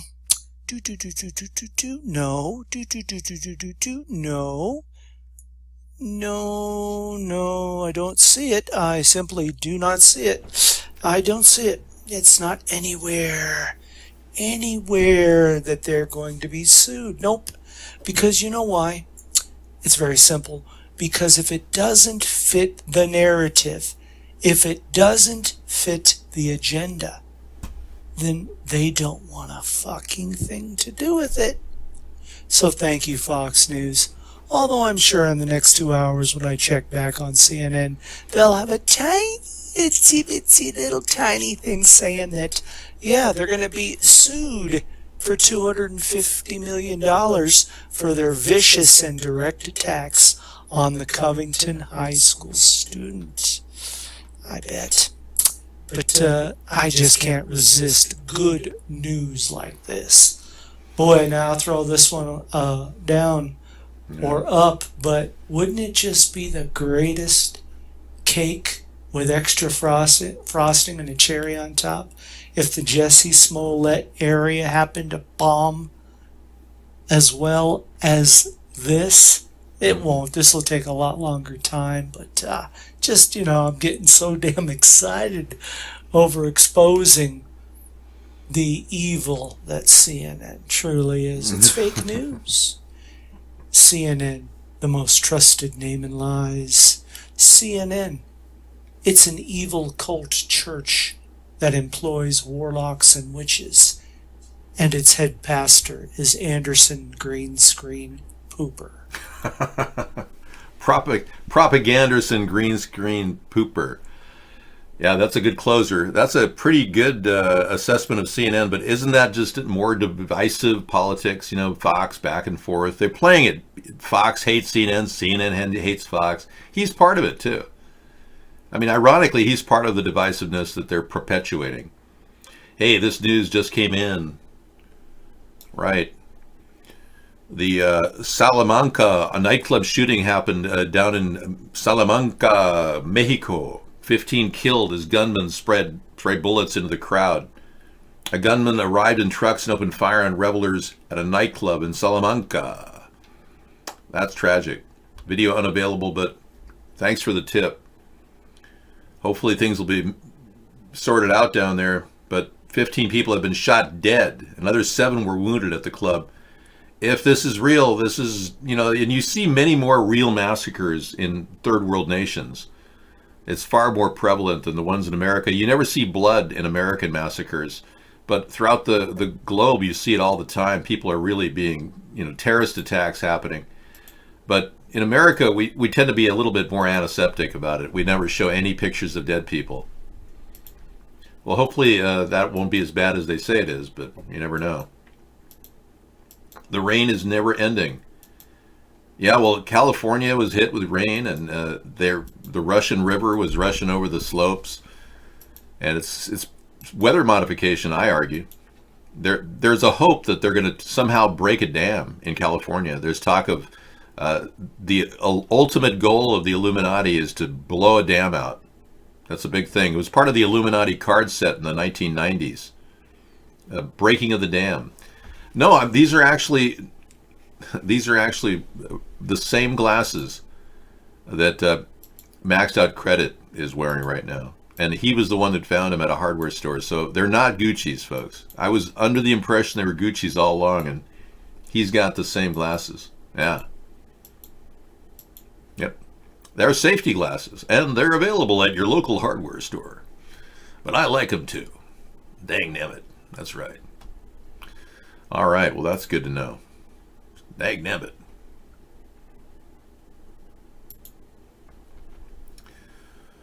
So, I don't know, the Twitter, the fake Twitter out there. Twitter thinks fake Melania is back and it has the photos to prove it. Let's take a look. Boy, I almost think that Barron is the size of Donald now. And has Barron ever said anything on camera at all in the past 2 years? No. Has anyone seen or heard Barron say anything at all? Ever? I saw him say hello once. Like, hey,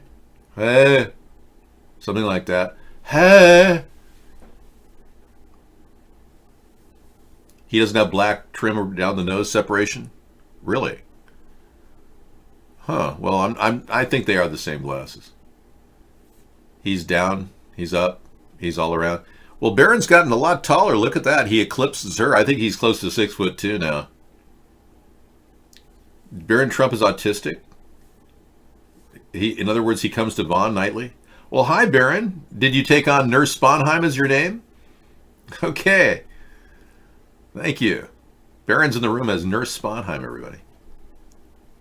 He's getting $1 million loan for new toys, yeah. Barron's very smart. He's very smart. He's smart. He's a genius. Oh, yes. Yet there's no tested IQ for Barron anywhere in the world. Yeah, he's got the Trump look. I mean, they're the beautiful people. The beautiful people. You got to admit, he's a good-looking guy, and so is Melania. I mean, she's a woman. Thank you. I caught myself there. Your dad's a very stable genius, I know. Well, you don't put much stock in IQs. No, I don't. But, I don't really want to judge a book by its cover, but he doesn't have a cover. He hasn't said a word. I'm sorry, but you can't be the president's son without saying something. Look at John F. Kennedy Jr. John. I doubt Nurse Sponheim is Barron, but I bet it is somebody you know. I know. I think it's Rodney. Oh, okay.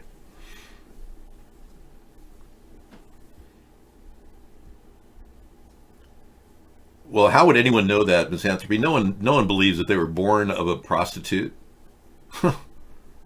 Yeah, that's ridiculous. And bottom line, Melania is not that way. Melania is a beautiful woman who has every reason to be proud of herself. She handles herself very well, truly. I don't know many women as classy as Melania. I do know one, though, Sarah. So, but even classier because, like I said earlier, Sarah never posed naked. But hey, that's a personal choice. I don't want to judge her for being, a nudist on camera. But yeah, Melania's top.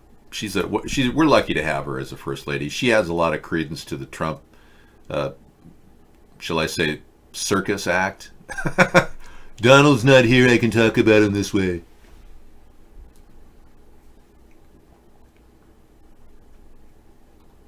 This is a good body double. Oh, that's definitely not her. Yeah. Let's take a look. This is clearly not Melania.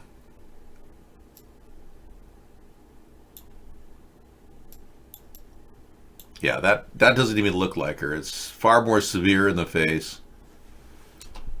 Kind of a weird lower lip. The recasting of Melania is the worst I've seen since the recasting of Aunt Viv in Fresh Prince. Well, I don't see a lot of other pictures of Melania. Yeah, there's one right there. This is a fake one too, yeah. Although they think it's not her. No, this one is her, I think, but I don't know. Yeah, I think so. I don't know. You got me, man. Uh-oh. Sexy alien. Body double? That looks like a body double, yeah. All right. Yeah, that's definitely Melania right there with Donald at the farm. How can you make yourself look like the Fonz? Well, the first way to do it is to create the Fonz on camera and begin molding your face around it. Now, many of you don't have the ability to mold your face because you're not artificial intelligence cybernetics. But if you have that ability, you can actually look like the Fonz. Yeah. Now, I have an advantage because I actually met Henry Winkler and talked to him for about an hour. So I'm pretty close to, hit that look that he's got. Yeah. He's an amazing producer, director in Hollywood now. But hey, Dave, I'm here. Yeah, I'm here. It's the Fonz, man. I don't know, man. But yeah, he's a really good. He's a good example of a guy who married into money. Yeah, kind of like Beto O'Rourke. Beto O'Rourke is married to the daughter of a billionaire. That's how Beto even got into the media, and the Democratic Party even talked about him. Yeah. You have a picture of a fake Melania? Ooh. Ah, that's interesting. I don't know. That looks almost strange and alien-like, but maybe, yeah. I mean, it's heavy makeup, yeah. Ooh. I don't know. That's the first one I've seen that looks Melania-esque, but it doesn't look like her. No, she would never make a face like that. Yeah, I met Henry Winkler. I talked to him for about, I'd say 40 minutes about his life, about politics, about career. Yeah, he's a really smart guy. He definitely makes you know that he's Henry Winkler. I'll tell you that. Yeah, I mean, he's got a certain presence about him that only he has. Let's move on to the next subject. Enough of fake Melania. Let's get on to the real politics at hand. Iowa poll says Biden and Sanders stand out among likely caucus goers. Now, I don't know about you, but if you're a caucus goer, you're going to watch out for these two pervs. you got Bernie and right. What the heck is going on here? Bernie and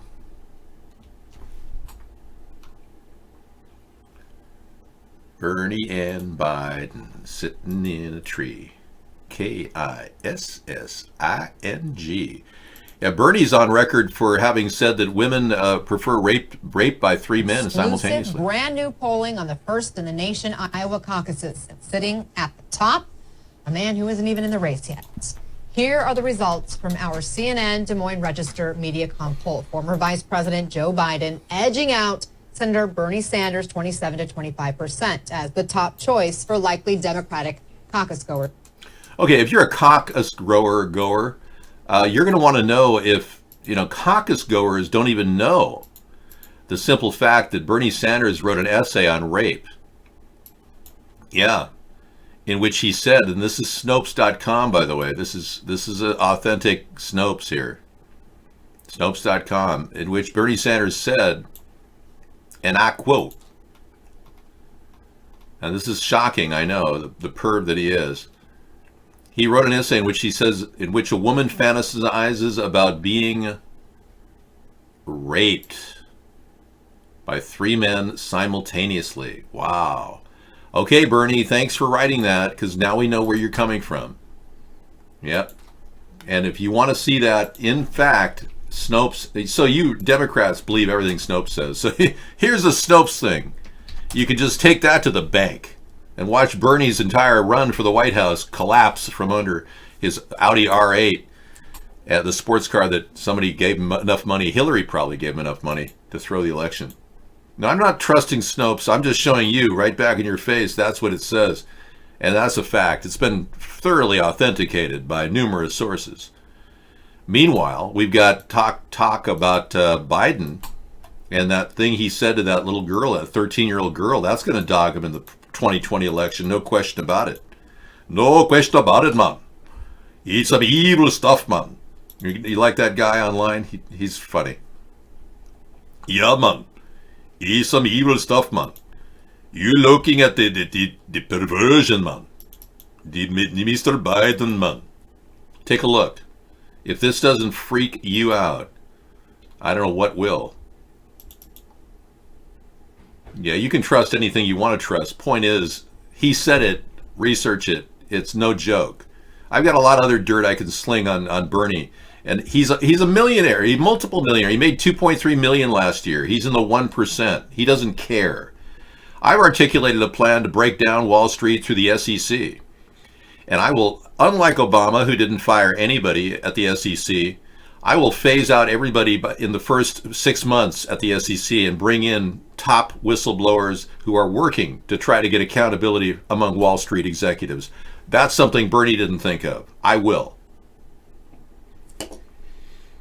Now,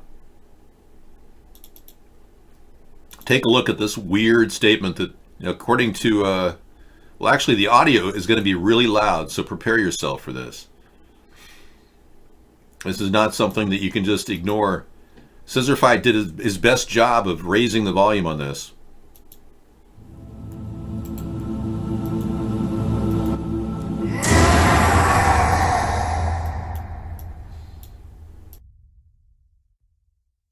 Times when he gently rearranges a young girl's hair and whispers in her ear, then rearranges some more. There's the morning pervy here as he leans in for a kiss. Thank you. Thank you.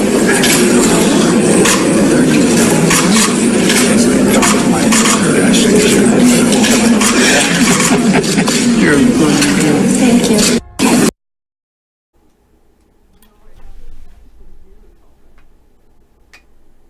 What's that?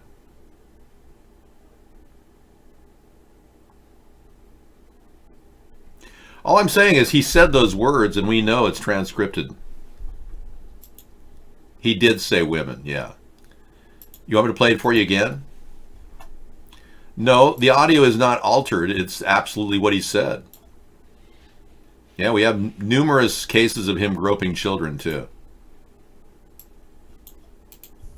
And with the Senate now in recess, Vice President Joe Biden is leading the ceremonial swearing in of the new senators. Photography is not allowed in the Senate chamber, so the ceremonial swearing in is taking place in the old Senate chamber.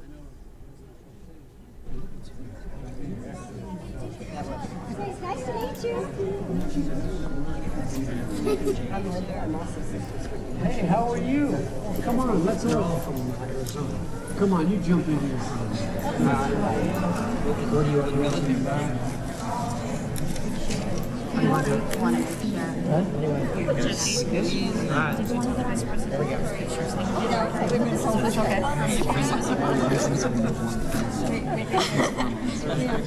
Okay, right hand up. Here's the official.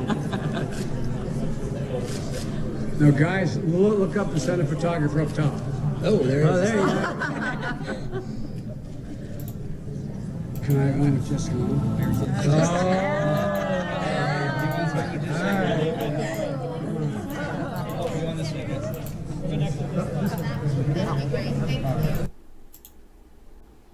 All right, so take a look at this again.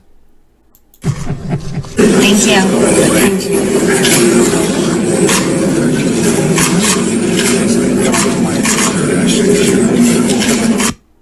All right, so let's go over this again here. He says, do you want to know how horny I am? Right. And then he says, talk to my daughter Ashley about the film.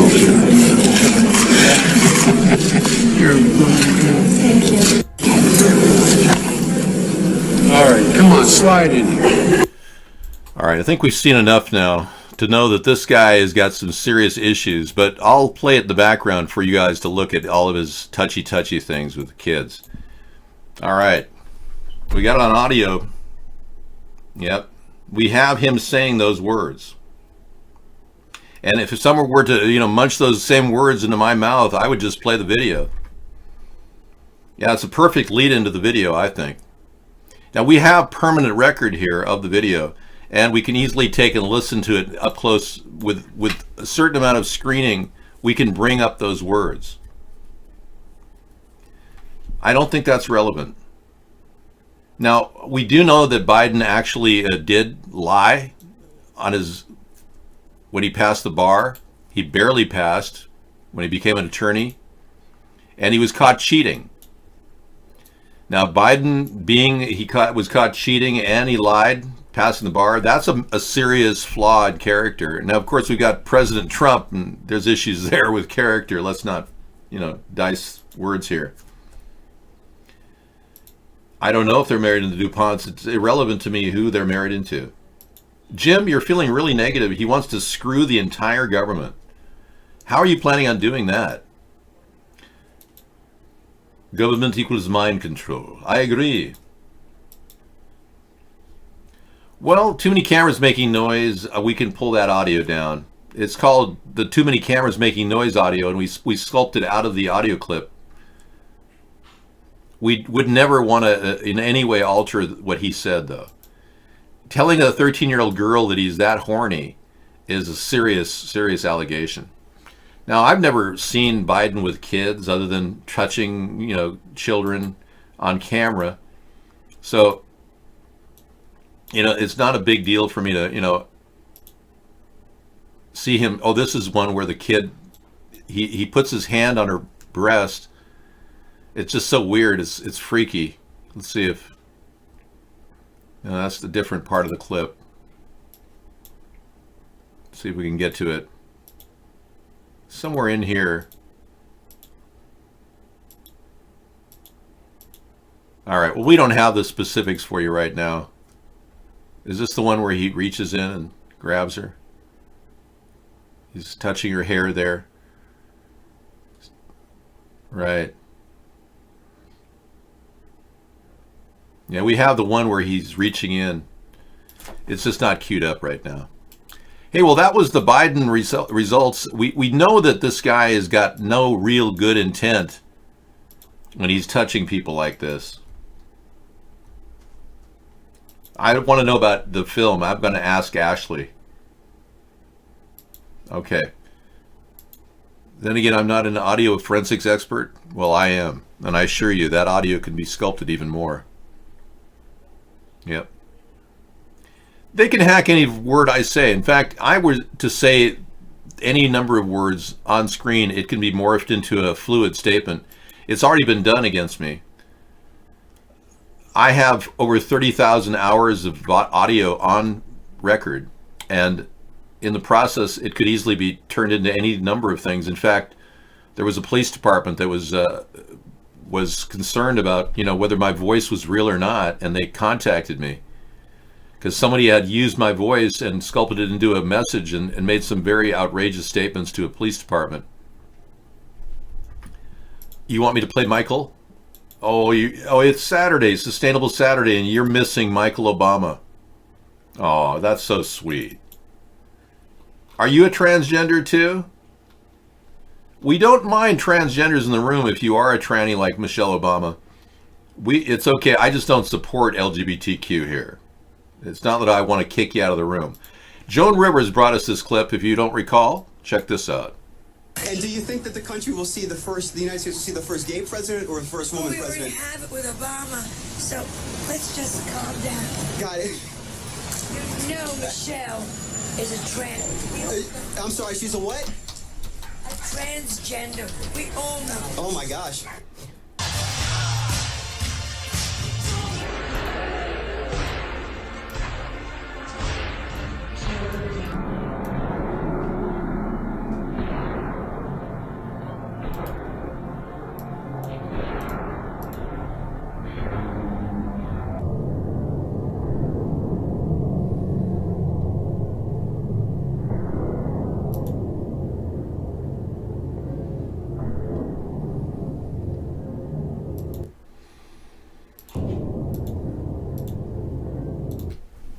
Okay, so we're looking at a what appears to be, I guess, a dangling appendage in the groin area of Michelle. And it's not just one, it's two cylindrical objects moving in harmony. Yeah. So what this is we've been lied to and deceived by a very, very evil group of people who have created the illusion that Michelle is a woman. Now, let me explain the intensity of this dark force that did this. They have essentially, that's the money shot, yeah. They have essentially laughed at all of us for years. Just so you know, they see us as no different than cattle. You know, we're out there in the pasture and we're grazing like cattle, eating at our fast food restaurants where they feed us nothing but crap. And they laugh as we continue to get sicker and sicker as they have created so many fakery moves, putting Barack Obama, a homosexual Muslim, in the power of the presidency at a time when we're fighting Muslims overseas was got to be the funniest thing. But then adding to it the female/male named Michael LaVaughn Robinson to play the transgender lover and wife with two fake kids. The kids were rented from their friends. I mean, it doesn't get much better than this. And lo and behold, it did. They put the greediest guy in the presidency. They spanked his monkey, and they got total control over him. He owes a lot of people a lot of money. He claims to be a billionaire, but he wants to be billionaire. But he isn't a billionaire in the big sense of the word. He didn't really create massive billions. He just borrowed and took free gifts from people. So Donald Trump is controllable. Yeah, they love that. Make America graze again. Exactly. Bah. Bah. And who else do they have now popped up? Another greedy woman who wants power. Yeah, she followed her brother caught an ad. She was working tables at a restaurant and her brother caught an ad and put her name in it, and they liked her. They liked her energy. Yeah, because she's incredibly greedy. Yeah, that's a zeal for something. That's like, whoa, I want more. Yeah, I got to get more. I want more. Yeah, that's a very greedy woman. Yep. Not just another greedy woman, a very greedy woman. So they created this whole, persona of hers. No doubt about it, man. And we found out the Democratic Justice Group that is behind this. We put together a little video vignette of this group. Yeah, last night. This guy has... This guy, we'll call him Mr. Reagan. He goes by the name Mr. Reagan on YouTube. He did a really good, in-depth 23-minute video, which we'll play again tonight, outlining who put together the Ocasio-Cortez plan. It actually boils down to the guy that Bernie Sanders had in the last election, who's kind of a nerd. He's like a Pakistani guy, nerd guy. And he pieced together the character. They just hired her, and she's basically a complete dunce when she's on camera. When she's not scripted, she's completely lost. But he analyzed it and found the origin of the Ocasio-Cortez group. Mastermind behind it all, Cenk Uygur of the Young Turks. Now, this may all sound completely nuts, like a big conspiracy theory, but the Justice Democrats was heavily promoted on the Young Turks. We have video evidence from the inception through into the campaigns. I think they have maxed out on incompetence. So that is why we must choose a new path. And that is what we embark upon today. What we need to do is take over the Democratic Party. And as Martin Luther King said when he did the Civil Rights Movement, he said he was doing it not just to help African Americans, but to save the soul of America. Here we're going to try to save the soul of the Democratic Party by boarding the Democratic Party ship and taking it over. How are we going to do that? We're going to run strong progressives. From now on, there will be a new wing of the Democratic Party, and it will be the Justice Democrats. We will seek social justice, economic justice, racial justice, and plain old justice. How about just us, as in them? Because it's really, that's their primary goal, is to have total control. And we've seen people who are putting this whole plan together and at the helm of this plan. Hang on. Right. To get Ocasio-Cortez there, they'll put anybody in power, and they've got the power of the Bernie Sanders Democrats to do it. So it's the largest block of voters in America that they've got their fingers on, the pulse of. And they can access anybody and control anybody's trajectory. That's how controlled this is. And she's not a representative of anything. She's a representative of herself. Okay, we've got a story about Kathleen Biden here. Accused estranged husband Hunter of reckless spending on drugs, prostitutes, and $80,000 diamond in a divorce document days before his affair with a widowed sister-in-law Haley was revealed. Wow, okay. March 10th, 2019. This is rolling forward. The Biden family's still in hot water with Hunter now having accusations by his soon-to-be ex-wife. Yeah, interesting.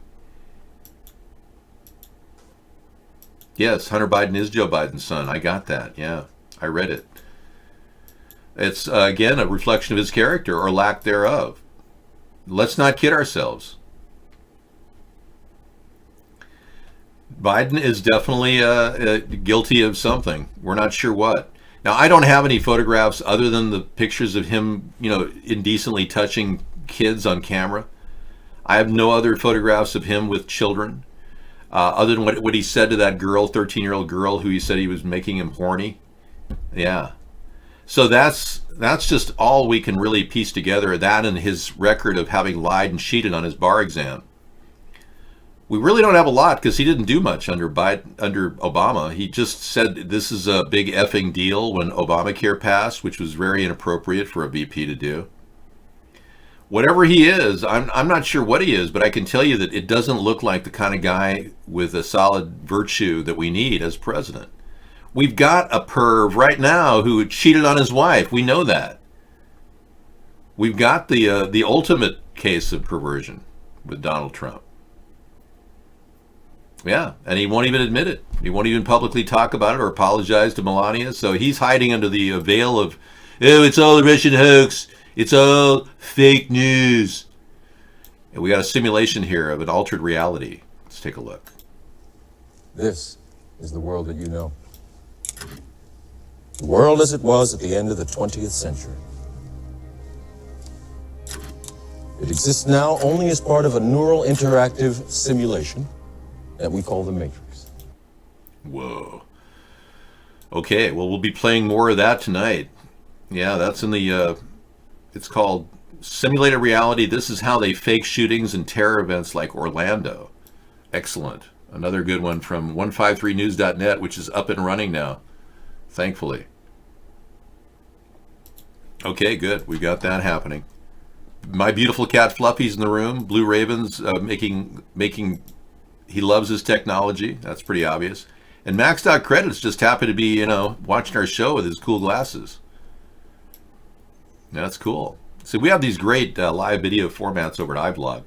If you haven't been over there, it's ivlog.tv/user/America's Third Party. It's a pretty cool venue. I'll put the website on the screen there for you to look at. There we go. iVlog.tv/user/America's Third Party will get you in there. It is a Flash-driven show, so you have to have Flash operating on your show to make it happen. All right. But it's very cool. This is the kind of live co-hosting that we used to have in Tiny Chat, and all kinds of things that we're... Spring forward, everybody. Move your clocks ahead tonight. Yes. All right. You know, I don't know. Scissor Fight doesn't have to be in here every night.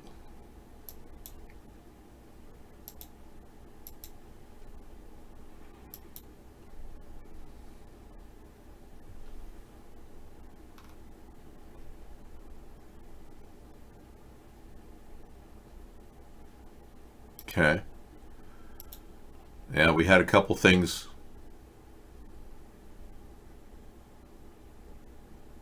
Okay. Thank you. Yeah, Scissor Fight can take his time whenever he wants. He doesn't have to be in here every night. Yes, the Covington teen is planning on suing CNN for $250 million. The entire thing was a concoction. They think that George Soros paid the Native American to walk into the Covington teen. Right. Yeah, an extra. Bartender Congresswoman serves stupidity on a $40,000 platter. Stella Artois. Artois. Thank you. No, I don't have a flip coin to say heads it's real and fake. It's news from the Zionist media machine. When I look at something, I place it next to all the other stories that we've had on any one issue. And I do a comparative analysis. I further go deep into the objective requirement of drawing myself out of this and saying, well, am I trying to influence it with my subjectivity? I veritably run it through the battery of questions and point counterpoints, but I do it within a nanosecond. You, however, take a couple years to make a decision, and unlike me, can't understand that speed of thought. Well, I have a reason why I do it in a nanosecond, because unlike Donald, who is struggling with his infantile responses, I have had years to experiment with real-time responses. Now, you saw me tonight deliver real-time responses to Sarah out of the blue, off the cuff, on a Twitter session we call PolitiChat, which we play every single week on our Twitter show now. Yeah. I can question Zionist power anytime I want, Jim. Because, frankly, I'm not out to get Israel. I'm concerned that the people that created Israel, or perhaps the people profiting from that creation, are now looking to create global domination and a new world order. That's my concern. It's not a Zionist issue anymore. It's a new world order issue. But the same people are suspiciously involved in politics, running both the left and the right and powering up their campaigns. Now, this past week, we discovered that AIPAC is not even a political action committee. Right. That's a serious thing.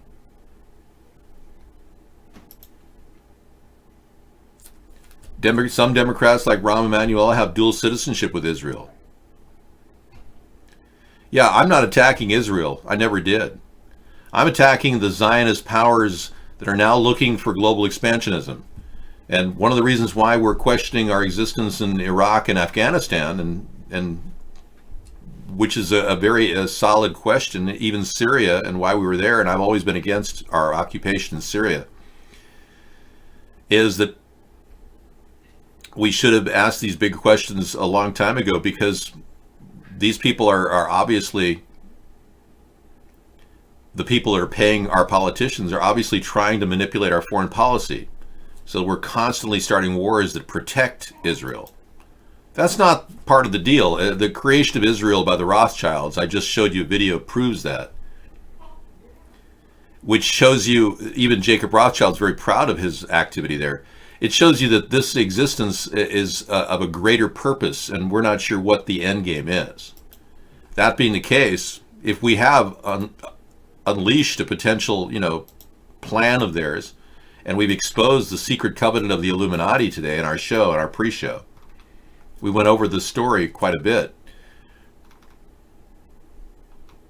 and they talk about why all these things that are mentioned in this book is we will use our knowledge of science and technology in subtle ways so they will never see what is happening.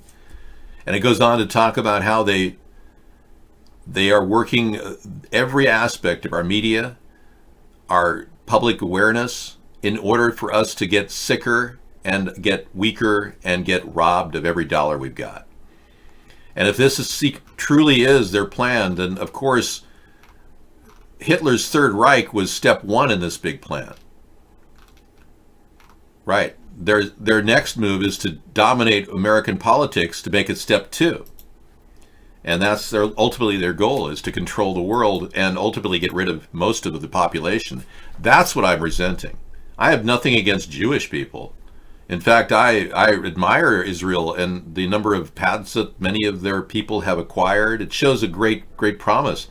And don't forget, a lot of innovations coming out of Israel. So don't think for a second I want to in any way hate the state of Israel.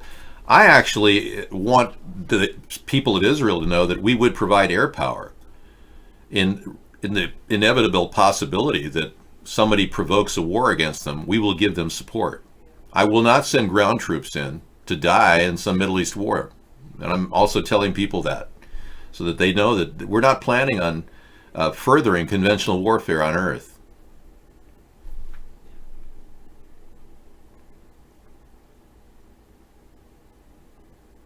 Yes, I am a genius. 40 trillion is 40 trillion. That's correct.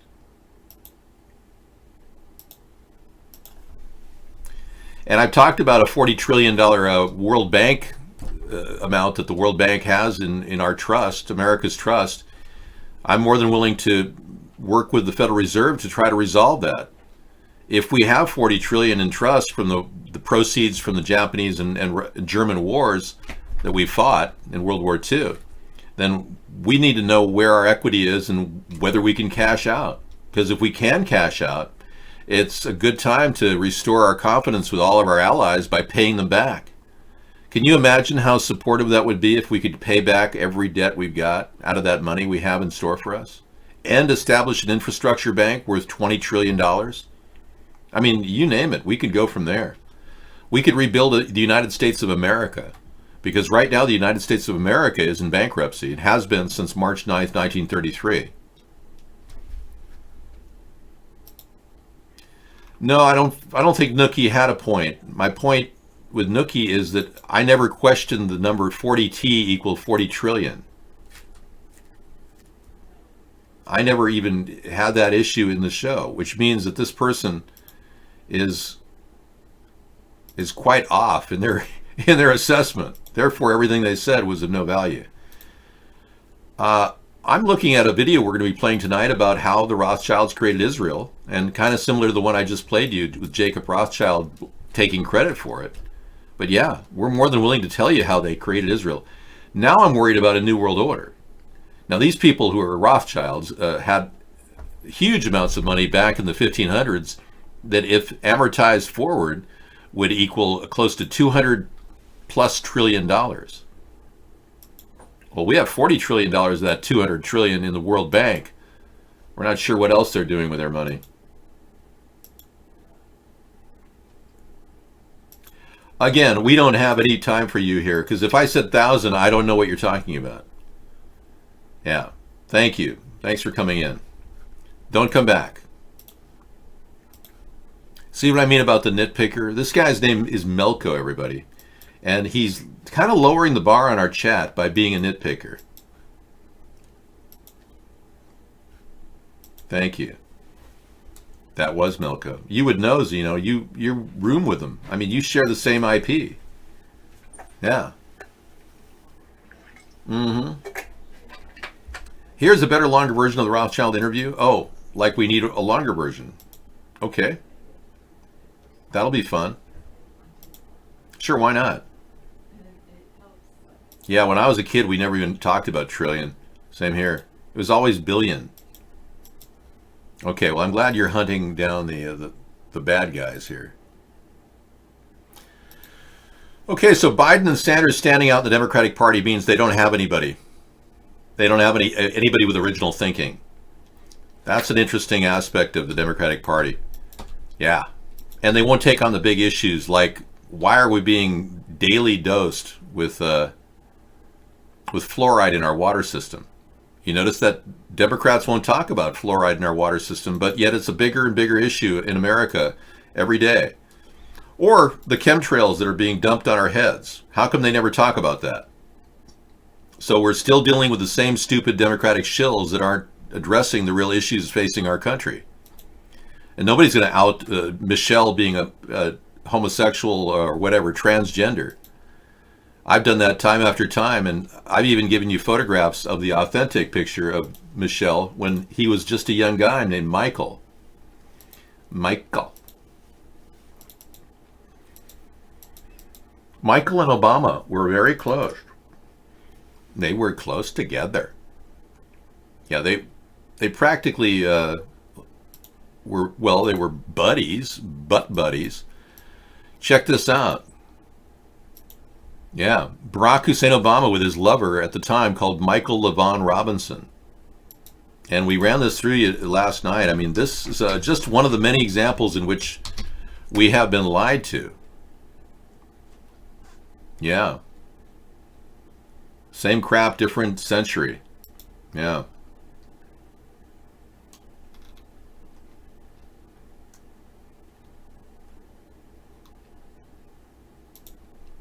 So we're going to take a look at the picture of this person right here and analyze it relative to this photograph of Michelle.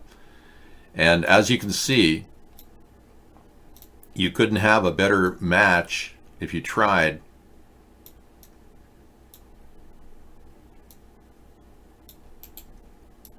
I mean, this doesn't take rocket science to piece this together, folks.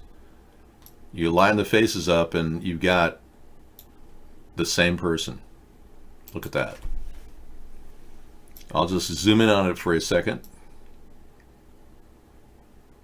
It's the same person. Exact same photograph. Same eyebrows, everything. So Michelle Obama is a dude. And I'm not kidding. It's 1981, he was on the Oregon State University football team. Michael and Barack have pulled the wool over the American people's eyes. Now, I was the one that exposed the birther issue. And then Trump wrote as if it was his idea. And then he dropped it like a lead balloon. When we should be pursuing a prosecution of Obama on fraud charges and Clinton on fiscal violations under the Clinton Foundation with Haiti.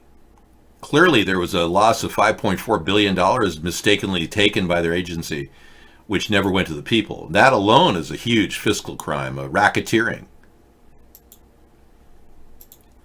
Again, we're not talking about 40,000 or 40 trillion. Yeah, you're such a nitpicker, it's pathetic.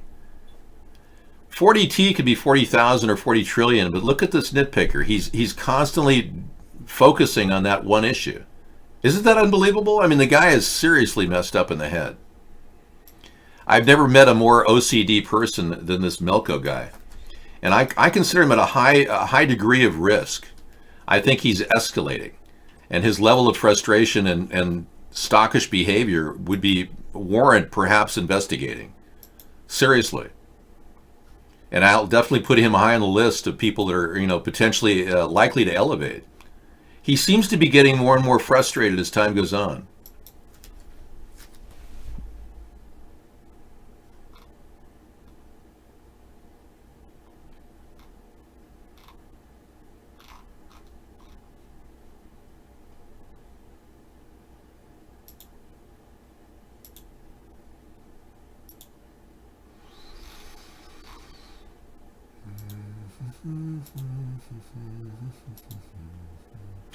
Okay, so one of the ideas that kind of came to mind this week was this Robert Kraft arrest for being a John at a massage parlor has kind of taken center stage. And this man, Robert Kraft, obviously, 77 years old. He deserves, a little fun time on the town. Now it's a big issue. And we're finding out that one of the people involved is the owner of this spa chain in Florida, a woman who is very close to close to Donald Trump by the name of, the owner is named Cindy Yang. And Cindy Yang, purportedly taken at the Trump golf, this picture is selfie Trump businesswoman. Yeah, she became a major Republican donor and appeared at events with Trump and his children. And you recall she bought a house from Donald Trump early on. And yeah, he's a 77-year-old widow. His wife died in 2011. Yeah, she founded it but doesn't own it anymore. Yeah. But this Cindy Yang was the one woman who bragged about having access to the president. Who cares? This is all side discussion when we really should be talking about one Jeffrey Epstein. Yeah, it's like this story is being pushed because Jeffrey Epstein is in the news again. And the theory that Jeffrey Epstein is a Mossad agent being used to get dirt on pedophile congressmen has been very much on our discussion list. But what are we talking about? Robert Kraft instead.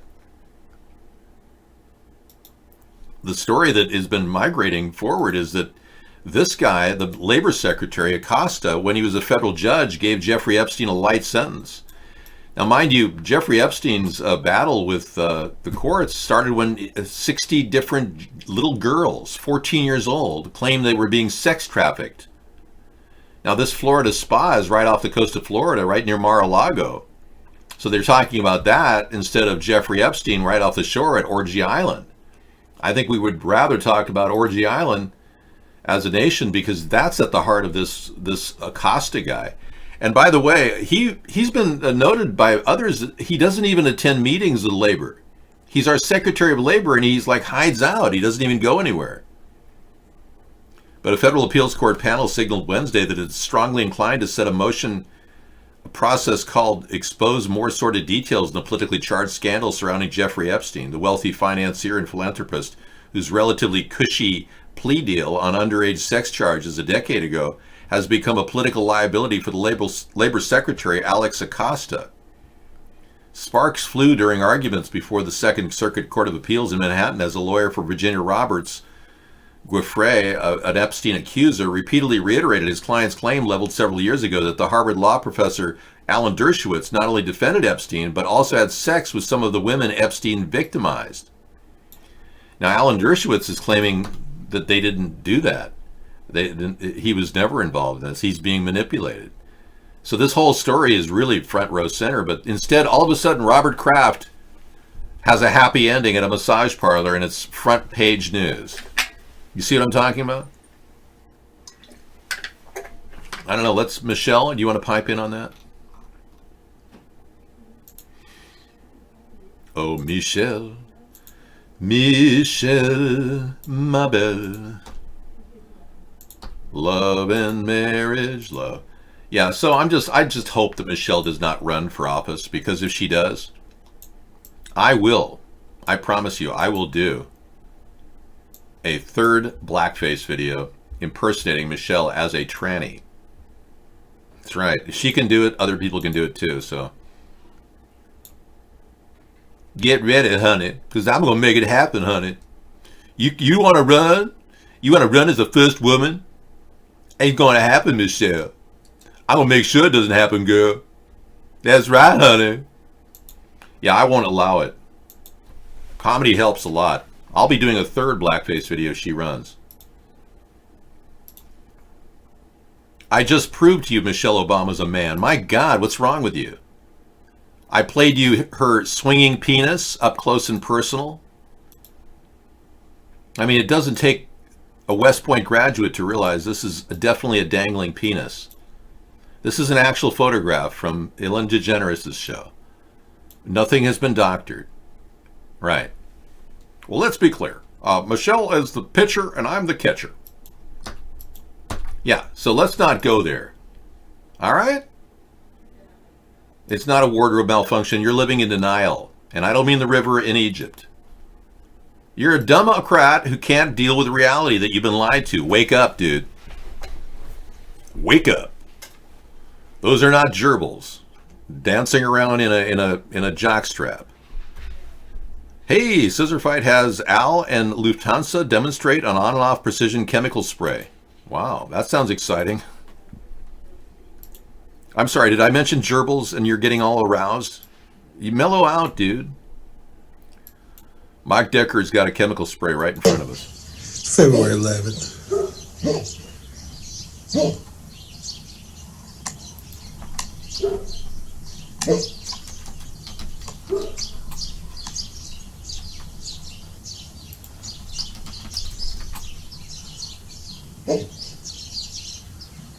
There's not magical pockets of moisture or humidity.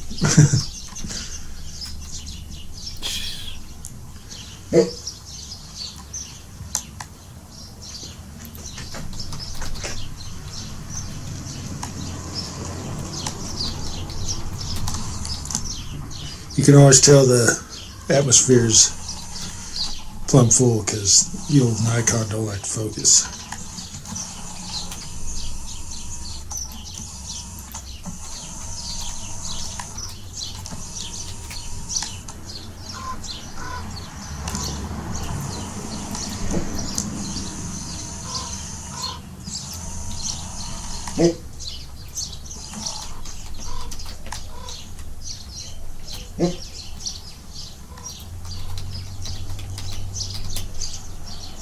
He's almost to the chem ship patch. We'll probably kick her up a little. Oh, there we go. Got to mix that in. Start mixing her. Mix those chemicals. I like the bird sound. That's nice. Woof, woof.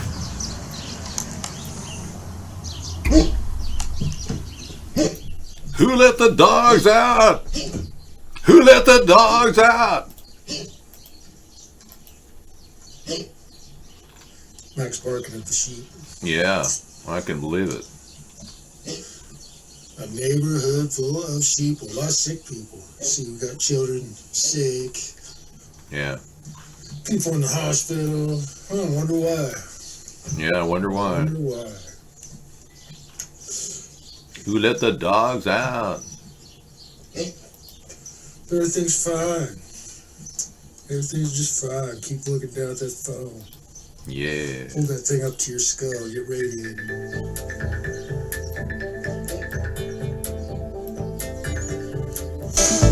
Just fine, huh, Tony Bear? Yeah, they got her saturated. It's not as clear as it seems.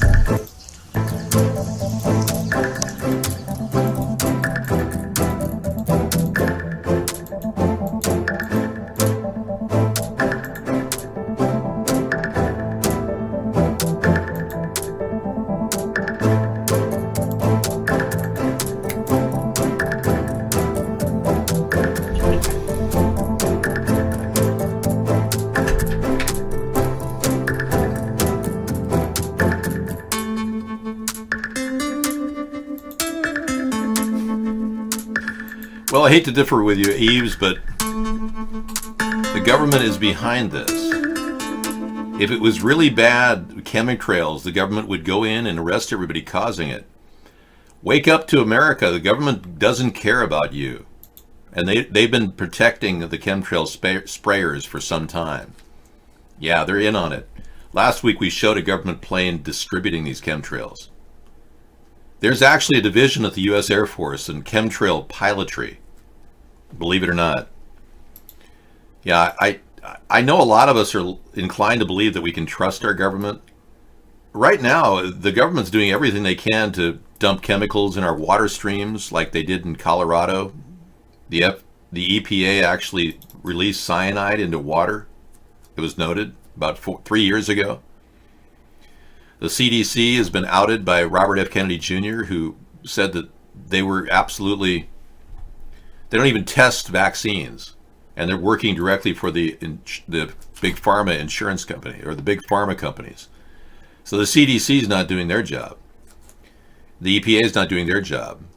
The FDA, it seems to be squashing any effort to stop cancer. Holistic efforts are being, there's hit squads. There's over 85 people have died who are trying to solve cancer with holistic methods. And these are the same people that have been on the FDA hit list to shut down operations. So the FDA is not the Food and Drug Administration, it's the Fraud and Death Administration. They keep a hit list. So yeah, there's a lot of things about government that you can't trust right now, Eves. Hate to say it, but they're definitely not thinking of your better health. Let's show you some pictures of chemtrails. It's unfortunate that we even have to go there, but yeah, they've got a variety of tools at their disposal. Here's a patch from one of the chemtrail pilot organizations. There it is. Don't just spray barium. Yeah, that's one of their patches. That's the barium. The people that deliver barium get to wear that patch. Yeah. All these people who are trained by our government are actually involved in this dump. Here's a nozzle on one of the planes, Air Canada chemtrail nozzle. Up close, you can see a picture of it zoomed in. It dates back to the 60s, yeah, in Agent Orange. They were doing this against the North Vietnamese. Here's a chemtrail guy, proud of his patch. Check this out. That's a chemtrail pilot.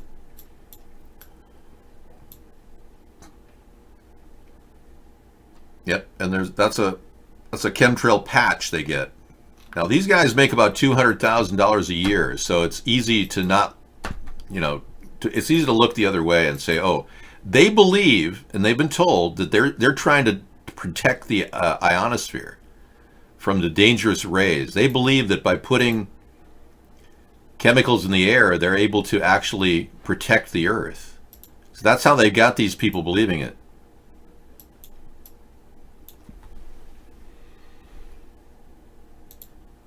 There's an actual patent for one of the canisters they use at Evergreen Air. It's pretty pathetic, but yeah, they actually think they're doing a good job of protecting our Earth. And that's why they sell these guys, young guys, on this idea that they can do this.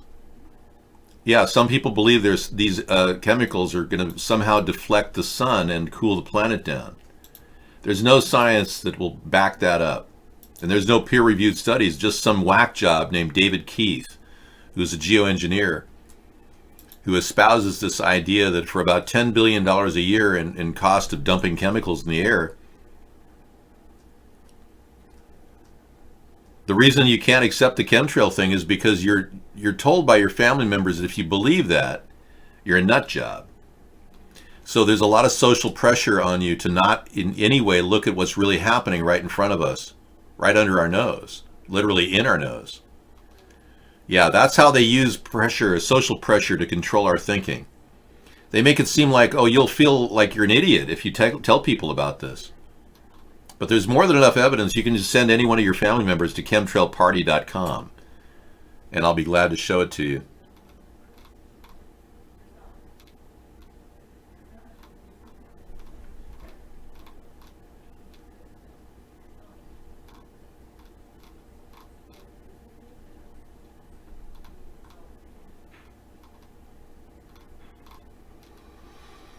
Wow. I'm just going through some of my this is a link that we have from a doctor, Dr. Deagle. And if this doesn't get you convinced, listen to this doctor who's actually dealt with these chemtrail pilots themselves head on.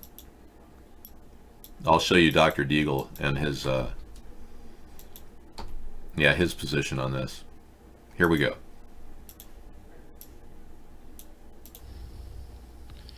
Chemtrails. And chemtrails, by the way, barium salts are in chemtrails. They are 10,000 times more toxic to your nervous system than lead. They contain mycobacteria, viruses, Pseudomonas florensis bacteria, human plasma. Wonder what human plasma is doing in chemtrails. And this is not by conjecture. I did a lot of research before I'd ever say this, but these chemtrails are nasty. And there's 3 reasons for chemtrails. The first is and I talked to my NSA buddies at Fort Carson, Peterson Air Force Base, and Buckley, where I was actually their doctor taking care of the pilots flying and spraying the chemtrails. So I know it's real. If anybody says it's not real, they're full of it. Okay, because I'm a whistleblower. On the inside, it's not open for discussion. And my NSA buddies told me, 95% of them told me, they were up there trying to spray to reflect the sun out to stop global warming. So most of them are dumb enough to believe that garbage. Okay, I'm going to give you the link to Dr. Deagle on chemtrails. Yeah, and you can play this short clip for your family members from him. If you think this is a serious problem, you know, and then send them to our chemtrail party site and look at the link button. You'll see all kinds of evidence. All right. No, fish face, my viewership numbers are astronomical. You just don't believe it. You're out of here. Yeah, these are genetically modified chemtrails. That's right. They go in these canisters and they're distributed above us on a daily basis. So get with the program. If you don't realize they're spraying us like insects, then what's the point of having a third party? If we didn't take on these tough issues and try to clean our environment, because believe me, getting rid of these chemtrails will correct our climate change problems almost immediately. If you don't believe me on this issue, then why even have a third party? I mean, just vote Democrat, Republican, and let them spray you. I don't have a problem with you believing that you're not being sprayed. You're still going to be sprayed. It doesn't matter whether you believe it or not. It's not your place to really question anything, is it? Because they don't see you as important. If you want to be important, then vote for a third party, and let's change this. But we can't possibly correct this problem unless we do something about it. And voting for a third party is the way to go. That's why I am essentially a centrist candidate in the middle of the political spectrum, because I believe that that's the way to unite this country. That you guys are dying left and right, and it is toxic stuff. And that's why they're spraying you, and they won't tell you they're spraying you.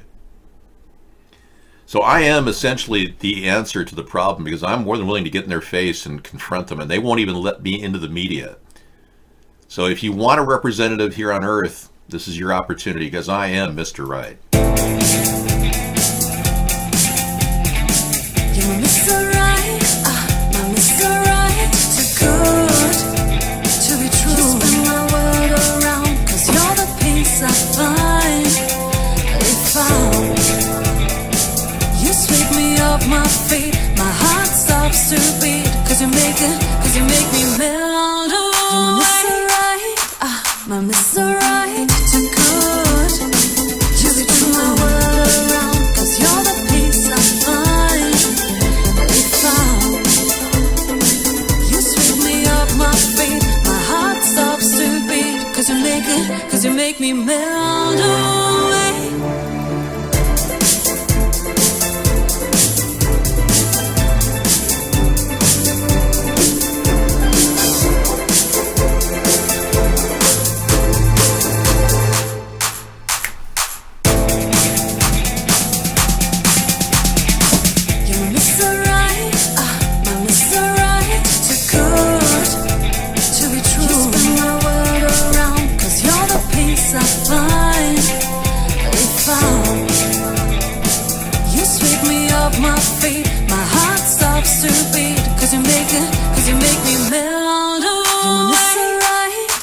My Mr. Right, too good to be true. All right, yeah, right on. So that's Mr. Right for the night. And this is Vladimir Putin controlling our president. Now, if you believe Trump when he says that, oh, it's all a Russian hoax, it's all fake news, then you're believing a man who can only respond to about 5,000 questions with one statement. I'll make that 2. You're going to get a high-def camera. Okay, good. Go for it. Now, being Trump stole my ideas, and I can prove that, Trump is going to have to now deal with the reality that, well, my ideas are rolling forward, and I'm getting more and more virality around the world with people talking about us. Now, that's the only way we're going to stop these aggressive Illuminati covenant people who want to control our destiny. We found a way, and I articulated this many times, but we found a way in which they can't stop us. That's right. And I hope you realize that your mouth is part of that advertising tool. So whether you like me or not, you mentioning me constantly on the internet or with your friends is actually helping me gain that ground that I need to stop these people, because they can't control your mouth right now. Oh, believe me, if they could stick a chip in your head and make you talk exactly like they want to say, you would talk like that, they would do that. They'd turn you into a robot who would just say whatever they want. Now, they're going to try to control you through social credits and all kinds of sesame credits on the internet. By if you don't do any nice things, you won't go anywhere, like they're doing in China right now. There's all these manipulative techniques they're using through social engineering to control your thoughts. But if you think about it, you're already independent thinking about a third party. You're already separated from the powerful grip of these programmers. And that's the best part about it. I can prove that he knew my ideas because I can cite the evidence that he was in our room in 2012, and he's the guy who grabbed the birther idea and used it to his success, and then he dumped it. I can prove that he followed my 1,000-mile fence idea, which I came out with in 2008, and I have records of that, and called it a 1,000-mile wall in 2014. I can prove that he even mentioned my mobile medical unit idea as his in 2010 or 2014. I came up with this idea in 2005 with Sarah. We even talked about the ocean pipeline in 2005, and lo and behold, Donald Trump comes in and talks about an ocean dome. Now, none of those ideas like the mobile medical unit or the ocean dome were implemented by him. None of them were implemented. And, Zeno, that's not appropriate here. Yeah, straighten out your conversation. He does know that we exist. You're Melco, aren't you? We had to kick you again. Yeah. Manafort sentenced to 4 years, slap on the wrist. They say that the next trial is going to be a real barn burner. Manafort's going to be charged with money laundering, and those indictments are coming. Mueller can't possibly assemble a case at this point to present to the Democrats until he follows through with that second trial. Remember, Manafort violated the agreement, the plea agreement, and now they have to go to trial. So if Mueller wraps things up and has no obstruction charges against Trump in the next month or so, without looking at the Manafort money laundering case, then we know that Mueller would be bought off as a shill for our government or for the deep state. See, Donald Trump is being supported by the deep state. He is a part of the New World Order. He takes orders from the New World Order, and so does Putin. Putin works for the oligarchs, and he takes orders from the New World Order as well. Here's Donald meeting Henry Kissinger the day after he fired James Comey, and the day after he met with the Russians privately. He meets Henry Kissinger. Donald Trump is in play, and they've got him by the short hairs. Now, we know that there's a sex selfie in someone's possession. Mueller has a sex selfie. He will not reveal it because he said it's a matter of national security. We also know that Donald Trump has a debt load to Deutsche Bank totaling $1 billion, and that he tried to negotiate an extension on that debt when he became president. That's also public knowledge now. We also know that Donald Trump he had representatives like Trump Jr. meet regarding the Moscow Tower deal, while he said to the American people he wasn't doing any business with Russia. Meanwhile, he was making a deal to give Vladimir Putin a $50 million penthouse, which Putin won't talk about because it makes Putin look like a real greedy capitalist, and he doesn't want that in his country to spread, because Putin has this mastered image that he's some sort of a communist, when he's been padding his pocket all along by the Russian oligarchs and their money. They control both the Russian oligarchs and Zionists like Henry Kissinger. It's really a new world order. Really? Okay, thanks for telling me, Henry. This is the man that killed 100,000 Cambodians. Yeah, never faced any prosecution. And now they're rolling out another plan to attack Venezuela and uproot the leadership of President Maduro. Yes, at one point I was saying that Putin was standing up to the New World Order. It was obvious at that time that Putin had an opportunity to play his card against the New World Order, but instead he's shown that he's surrendered to the New World Order. Yeah. Yeah, over time people begin to reveal their card. Yeah. Now, I've hoped that the FBI is legitimate in doing their work, but everywhere I turn, I see no investigations into deaths that are very suspicious, like Anthony Bourdain, Kate Spade, Chris Cornell, Chester Bennington. Well, the list goes on and on. I could talk about all the people, even Bernard Madoff's son, Mark Madoff. That suicide is very suspicious. Lots of people who've been, positions of very important, ready to testify, like the Hillary death count, list of people who've actually died right before testifying against the Clintons. And the fact that when you Google things like the Clinton body count, it's changed. The dynamics changed. It's now buried back in the internet. Let me show you in real time. You can just go to the internet and Google Clinton body count. And watch this. Immediately, fact check says, no, it's not true. Rumors, truth or fiction? No, not true. Used to be you could get the Clinton body count. No evidence of anyone died in the home, not true. Conservapedia, it was a conspiracy theory, it never really panned out. 50 years of conspiracy theories, just no, it's all conspiracy theory now. Never pan out. You can't find the Clinton body count now. Now you got to go to the second page, page 2, to get to it. They're systematically burying the Clinton body count. WhatReallyHappened.com has an old site constructed, but you can look at all the people that have died. And you take a look at this picture right here. This is a mind blower.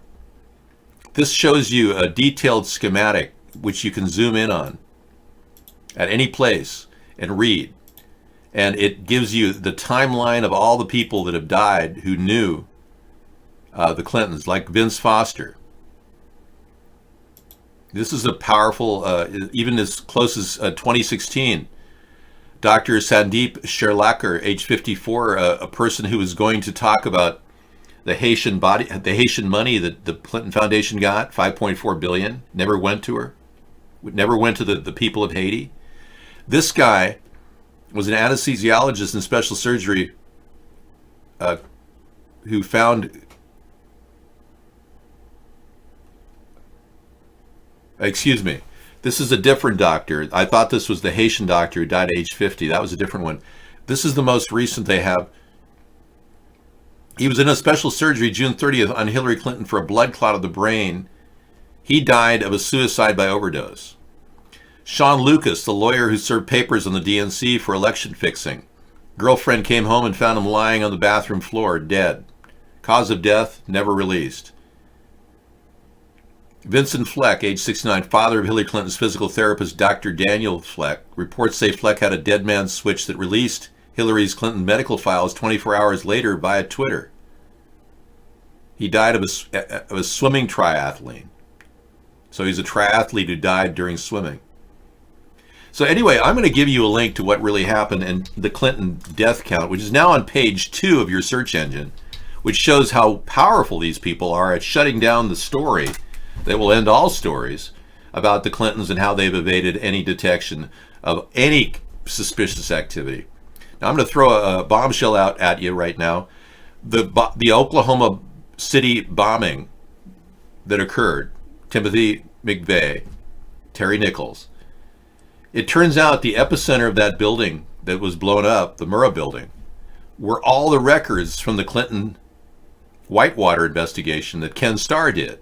Every single piece of forensic evidence was at the epicenter of that explosion. That's a serious allegation about the Clinton body count. So don't kid yourself. This story goes deep, and Clinton is still in play. We don't even know if she's going to run again. But they're not about to give up their toehold over American politics. The Democrats still have a popular lead in American politics. The numbers show that they have a huge amount of people supporting them. So we have to build a political movement that will attract both Democrats and Republicans. And it's taking 10 years just to explain to you that we're being censored. So you can imagine how hard it's going to be. And to this day, people like Eve still believes that the government would tell us if chemicals were bad for us. Bottom line is they're not going to tell us anything. They're not able. The government is powerless. The people that run this government through powerful monetary control would never let them tell you the truth. The Clinton Cash movie. Do you have a link to that? You know, you can get links and post them in the room, Maxed Out. Yeah, if you want, you can get a link to anything. We got a couple of great viewers. You guys get a little bit more airtime here, just showing off that you've been into our cam show, hanging out. Maxed Out Credit and Blue Raven are strong supporters, and you guys have been a big part of our daily show. Thank you. Yeah. You know, Blue Raven's been fighting the 5G network, and he's been dealing with that issue.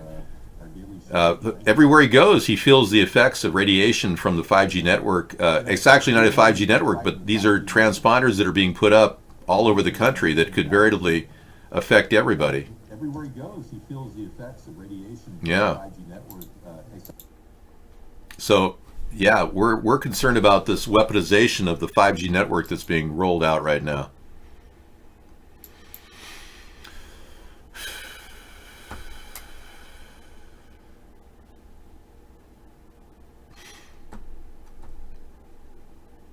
Death by Hillary, yeah.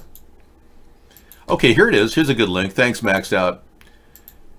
Sign into the watch list. So Clinton Cash is on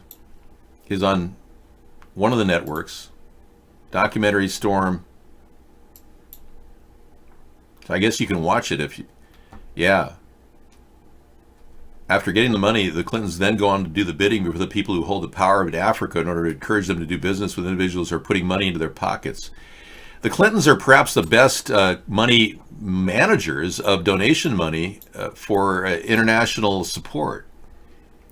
Now, when I say they're the best, nobody can take money like the Clintons. They're powerful. I mean, they've done it right in your face and gotten away with it. And nobody's been able to stop them.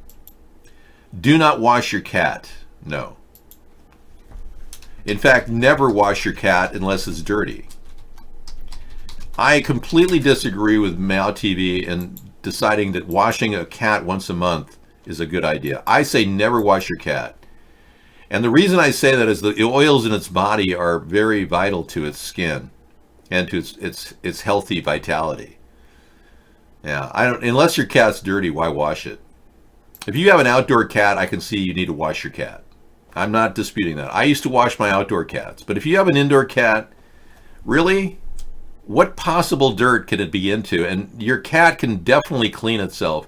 And it's got a natural saliva that actually acts like a detergent, a surfactant. I mean, why would your cat need to be washed, man? So this Clinton Cash is an investigative documentary that explores how Bill and Hillary went from being dead broke and deeply in debt after leaving the White House to amassing a net worth of over $150 million, with over $2 billion in contributions to their foundation. Cool. There it is, full movie. The world is too small. We'll watch this tonight. Thank you. Because this is not out, we're not out of the woods yet. Wisdom too limited. Thanks for the link, Maxed Out. We're not out of the woods yet. The Clintons have a lot of swing and power, and they may even be behind the recent Ocasio-Cortez, rise to power. You never know. There's some powerful people behind this Ocasio-Cortez push. Don't wash your cat. All right. I'm glad you say that to your Willie Pickles. Willie Pickles! Honey, don't wash your cat. Willie. So that'll be fun. We'll look at that. 1 hour on the Clinton conspiracy of money. Thanks. I always need to see new stuff, too. I miss all that new stuff. Excellent link. Thank you. So you're driving, get some interesting links to upload video on YouTube. Okay. Getting a high-def camera will certainly help, especially with cameras, footage of strange things like Area 51. Well, Dr. Meow, if you have a bubble bath going on with your cat and it's working for you, hey, why not? Yeah, don't laugh. And your blow-up doll is not appropriate on screen. Oh, you have an alien on screen. Okay, let's capture that alien, everybody. An alien, folks. That's right.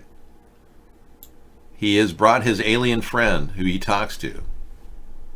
I see. You know, Styrofoam talks back too. You know, it's definitely got a relationship going on. It's kind of like that volleyball Wilson that Tom Hanks had in that movie, Alone. Yeah, I know. We talk to it all the time. I bet you built the cat jacuzzi just for the cat. Yeah, well, whatever. If your cat likes bubbles, let her enjoy bubbles. Maybe your cat would like a blow-up doll of Michelle Obama or something. DJist on demand. All right. I know, don't laugh, don't think, don't talk.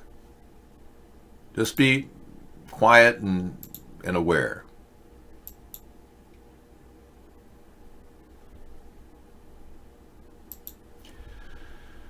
Okay, yeah, we talked about this last night. The Denver airport has now made a joke about the fact that they've been accused of being the center of the Illuminati. So they put up an actual living statue that moves around. This gargoyle talks, believe it or not, and it has communication with the people standing there next to it.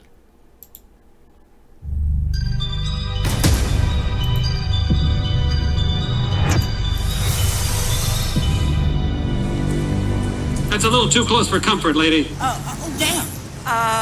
What, you never seen a talking gargoyle before? Welcome to Illuminati headquarters. I mean, Denver International Airport.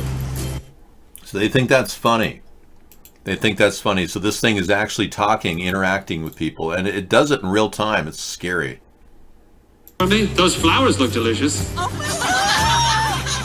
it's because of the conspiracy. Oh, it's because of the conspiracy. Look at me. I'm a little know-it-all. Will you get back over here? I got a question about this conspiracy. Did you have to buy an extra seat for your hat, sir? Sir, are you stealing a desk? Yeah, so this is interactive. I'm assuming it's a guy, like a comedian, that they hired with a voice-to-text capability that transfers to animatronic manipulation, which they do at Disneyland. There's a text device that Disneyland uses that converts text to voice, and it reanimates the words simultaneously. So there may be a 2 to 5 second delay, but if a guy is standing there doing that with his voice, he could pull it off. The question is, though, is it AI? If it's AI, that's even more disturbing and very, very... You think it's a puppeteer with a mic? I do too. I looked at it and I said, that can't possibly be AI. AI requires much more complex circuitry and would require you to be able to interact with the creature. Yeah, you checked? Okay, great. Meow TV settled the question by knowing, and he checked. What, you give it a reach around or something when you went to the Denver airport and asked, hey, are you the guy behind the scene there? We did a kind of a similar thing when we went to Vegas, and we did an outing where we talked about Area 51. Yeah.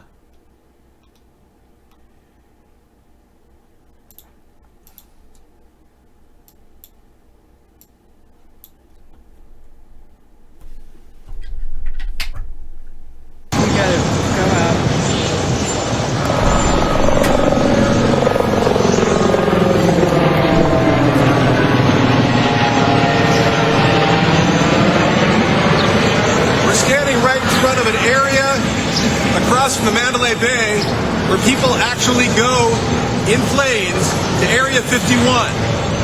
This is an airline called Janet Air, and it is delivering planes to Area 51 every day.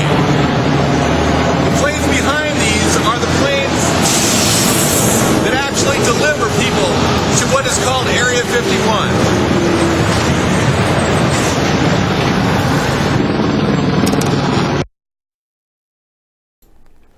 So I encountered an alien finally in the show. It took a long time to get there. We went all over the internet looking for it, and we found the alien. Let me see if I can bring it to you. We went all over the internet looking for this alien. Yeah, we did a lot of work. This is an actual phallic symbol at the Las Vegas location. Yeah.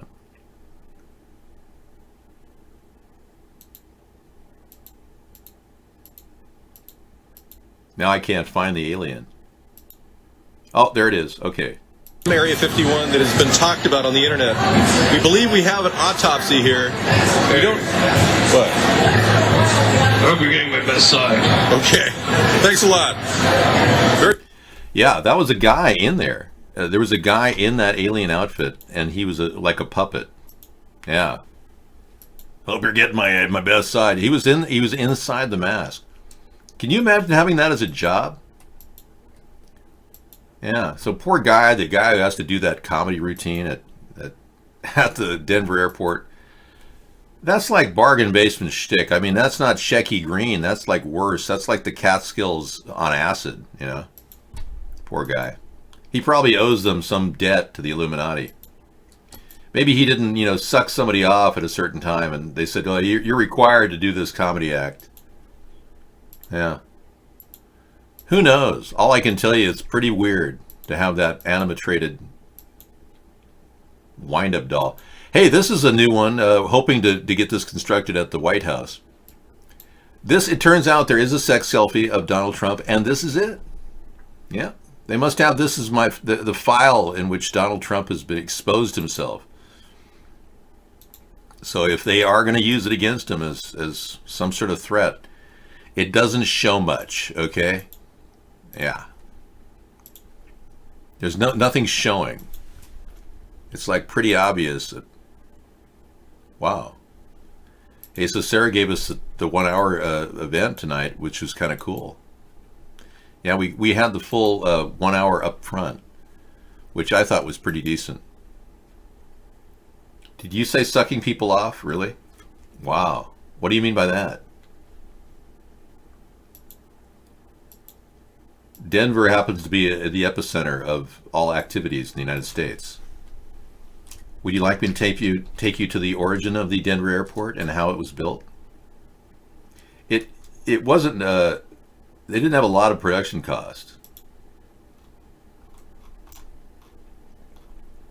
It's not like they had to worry about production costs for the Denver airport. It's got tents, fiberglass tents. It's super easy to make. Most of the money went into the underground building. It's the most expensive airport ever built. Exactly. Now, it doesn't take a genius to realize that Denver is at a 6,000 feet above the earth and has a potentially strategic vantage point over the rest of the country. And when you zoom in on Colorado, you can see that, you know, it's got a serious wide area in which it can distribute information.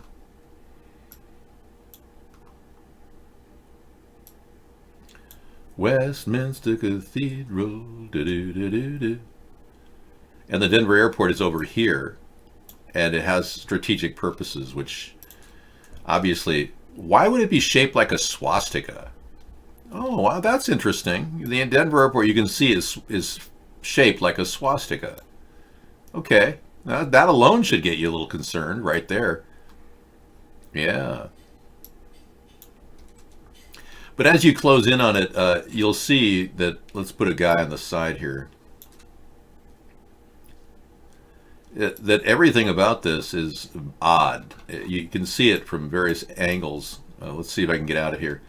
Right now, we're in the middle of a grid pattern here that has a railway attached to it.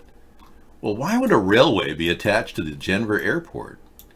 Well, because they're using rail lines to go in and out of the Denver airport. That's part of their adjustment. But yeah, more importantly, why are we standing here looking at an airport that, yeah. Anyway, not to make it a big, huge deal about it. It is definitely a very interesting expenditure of money. When you look at the Denver airport tents, these are the cheapest things in the world to make. It's really not that difficult to make a group of tents all together in one place and then cover them with fiberglass. It's almost a joke. It's a pretty architectural masterpiece in many ways, but the cost to create this is very, very small. So why would all that money, it's the most expensive airport in the world, why would all that money go into something with tents on it? That alone raises questions. I mean, I can see if it was a masterpiece of engineering, an event almost of engineering prowess, but it's just a bunch of tents. The railway has been recycled from their original use for the bunker. Oh, so you know about the railway. Okay. Well, I have the plans, the construction order, and the copy from the Pentagon declassified. Dr. Meow, the real thing is that there's a VIP nuclear bunker under the airport in case of an apocalypse, which is pictured by the horses and other hellish art thing in it. Well, yeah, and then you preface that by saying, why in the hell would the Illuminati headquarters be in Denver? A whole city is infested by apes. So you're speaking out of both sides of your mouth. But of course, you are French. You can speak out of your mouth in both sides. It is more attractive to speak out of both sides. I know you have the blueprints. That's my point. It is an Illuminati headquarters. Thank you. I rest my case. Now back to the constant spraying of chemtrails. Right, Elon Musk is a naturalized citizen, and plus his wife seems to be underage. Yeah. Or, excuse me, girlfriend. I don't know, but I don't believe she's 30. I'm sorry, I don't believe that she's 31 or years old. Yeah. Okay, bunker for VIP, aka Illuminati. Whatever you want to believe. Yeah, you can believe whatever you want. I mean, I'm not here to... Bonsoir, maxed out. Thank you for coming in. You will be a meter. Would you like to sleep? You look like the French fighter pilot. Pierre, the French fighter pilot with your glasses on. Bonjour. I hope you realize that you are a big part of our show. The philosopher maxed out credit. Thank you so much for arriving in your max cam. Your drugs are wearing off. Yeah, get back on it, man. That rib. He broke his rib. He curbed his rib the other day when he slipped in the ice. I don't know. This looks like a 12-year-old girl to me. I mean, I don't know. I don't believe she's 31. There's something about that that's just not ringing true here. I just don't believe she's 31. I mean, it's like, what? And oftentimes when he's standing there with her, she's looking like his daughter. But worse than that, it's like she can't be 31 years old. Take care. Come on, that's not a 31-year-old. I'd be carding her at any bar in America. Yeah, the USA is a Nazi, yeah. She has a career.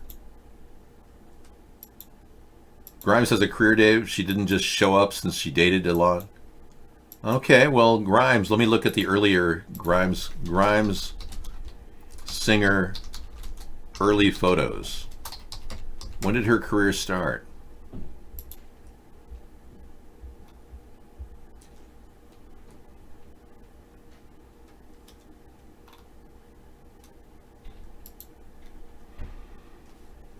Hmm. 2012. Well, okay. But that's not her. Claire Bouchard, this is not Grimes. You really think this is Grimes? I don't know, man. I mean, if this is Grimes, I don't know. She looks like a close facsimile. Is that Grimes? Bye. Yeah, I guess. I'm just not sure if I'm getting a picture here. But anyway, I'm not one to, question whether this woman is, 18 or not.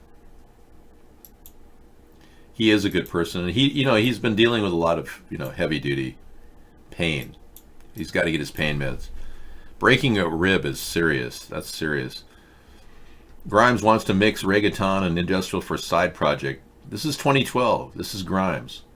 Well, I mean, I can see how she could have been 15 or 16 here. So yeah, maybe she is 25, but 31, I don't know. Thank you. Anyway, I'm not going to waste time talking about Grimes and Elon. I'm dating a woman that's 18 years younger than me, so I'm not too worried about it.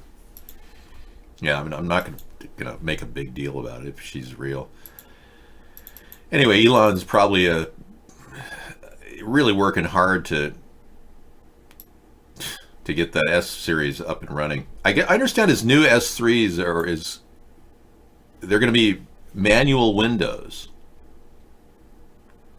You're dating your sock. Wow, good for you. I heard a lot of people are dating their hand. Yeah, that's a new thing now. People are really into hands. Well, the S3 is going to have manual windows. He's scaled it down to $35,000, but it's going to have manual windows. I mean, when you buy a vehicle that... Here's Sarah. She's 18 years younger than me, so you can see there's a big difference in our age. It's noticeable. Yeah. And of course she has better hair than me, of course.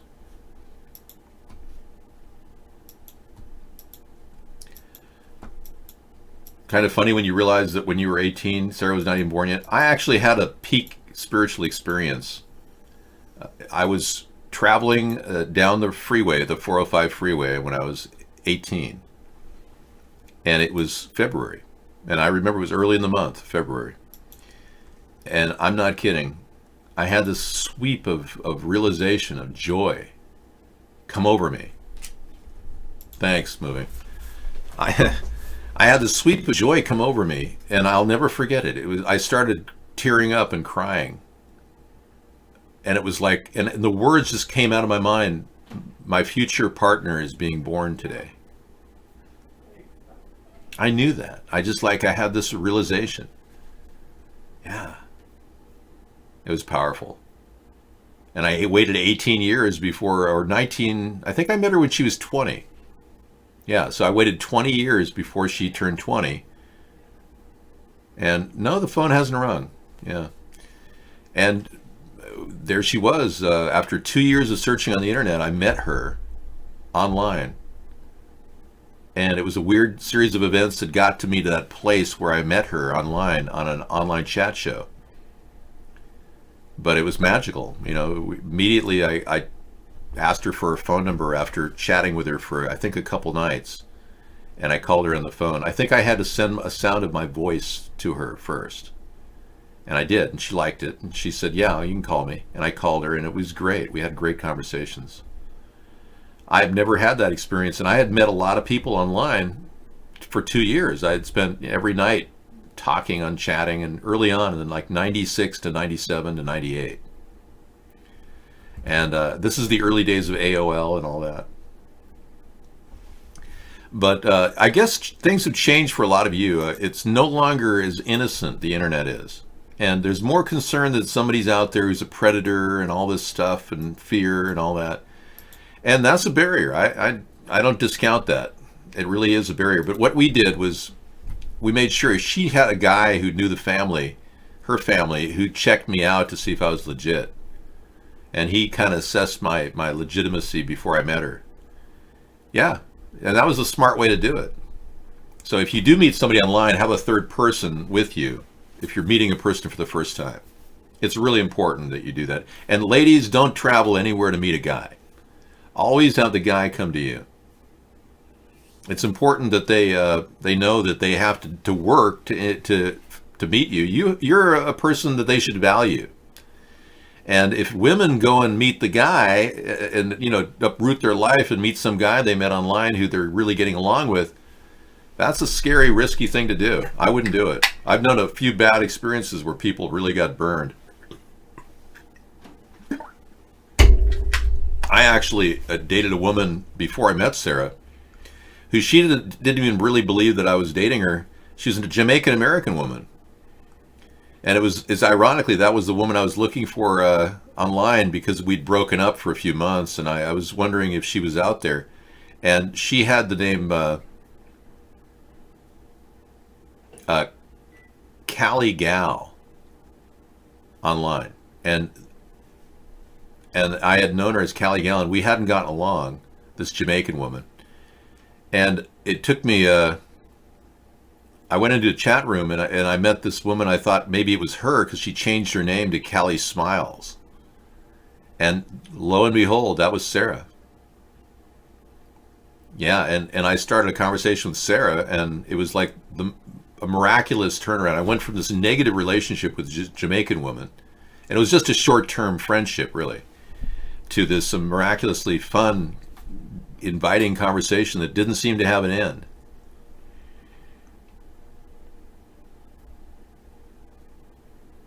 She saved me from Jamaican American women like that woman I met, yeah.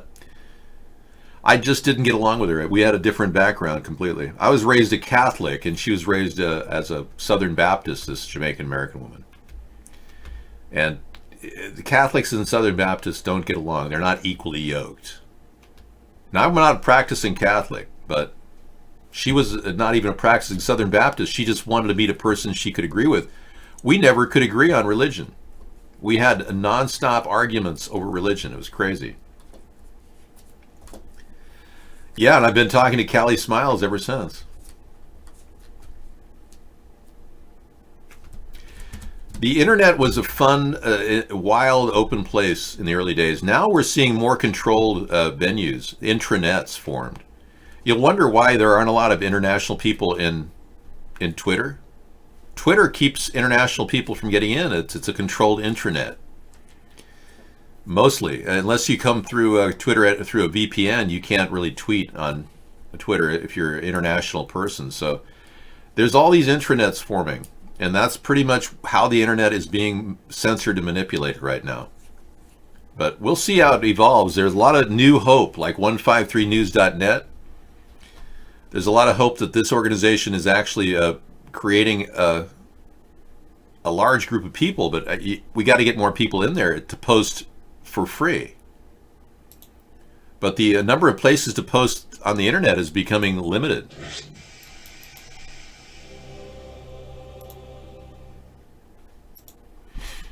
Okay, so we got a lot of stuff to talk about in the evening. Videos lined up in our show. We've had a lot of good links.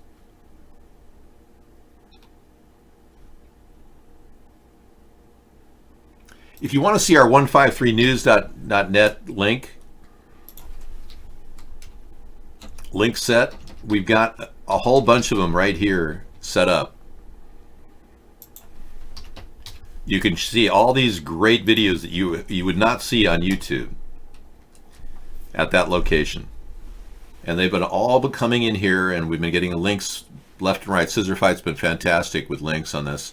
You can click that link, and you'll get it a whole list of stuff that we've been getting, very informative, that you would not find on YouTube, because people are getting censored left and right on YouTube, talking about the truth. All right, so I'm going to sign off, and this has been great. We'll talk to you again on Monday. I'll be back with Conspiracy Monday at 5 o'clock. I'll be in the show till 2 in the morning tonight if you want to hang out and chat. Enjoy our little mini community here. And talk about politics or whatever you want. Feel good. Okay, everyone. Thank you. Take care.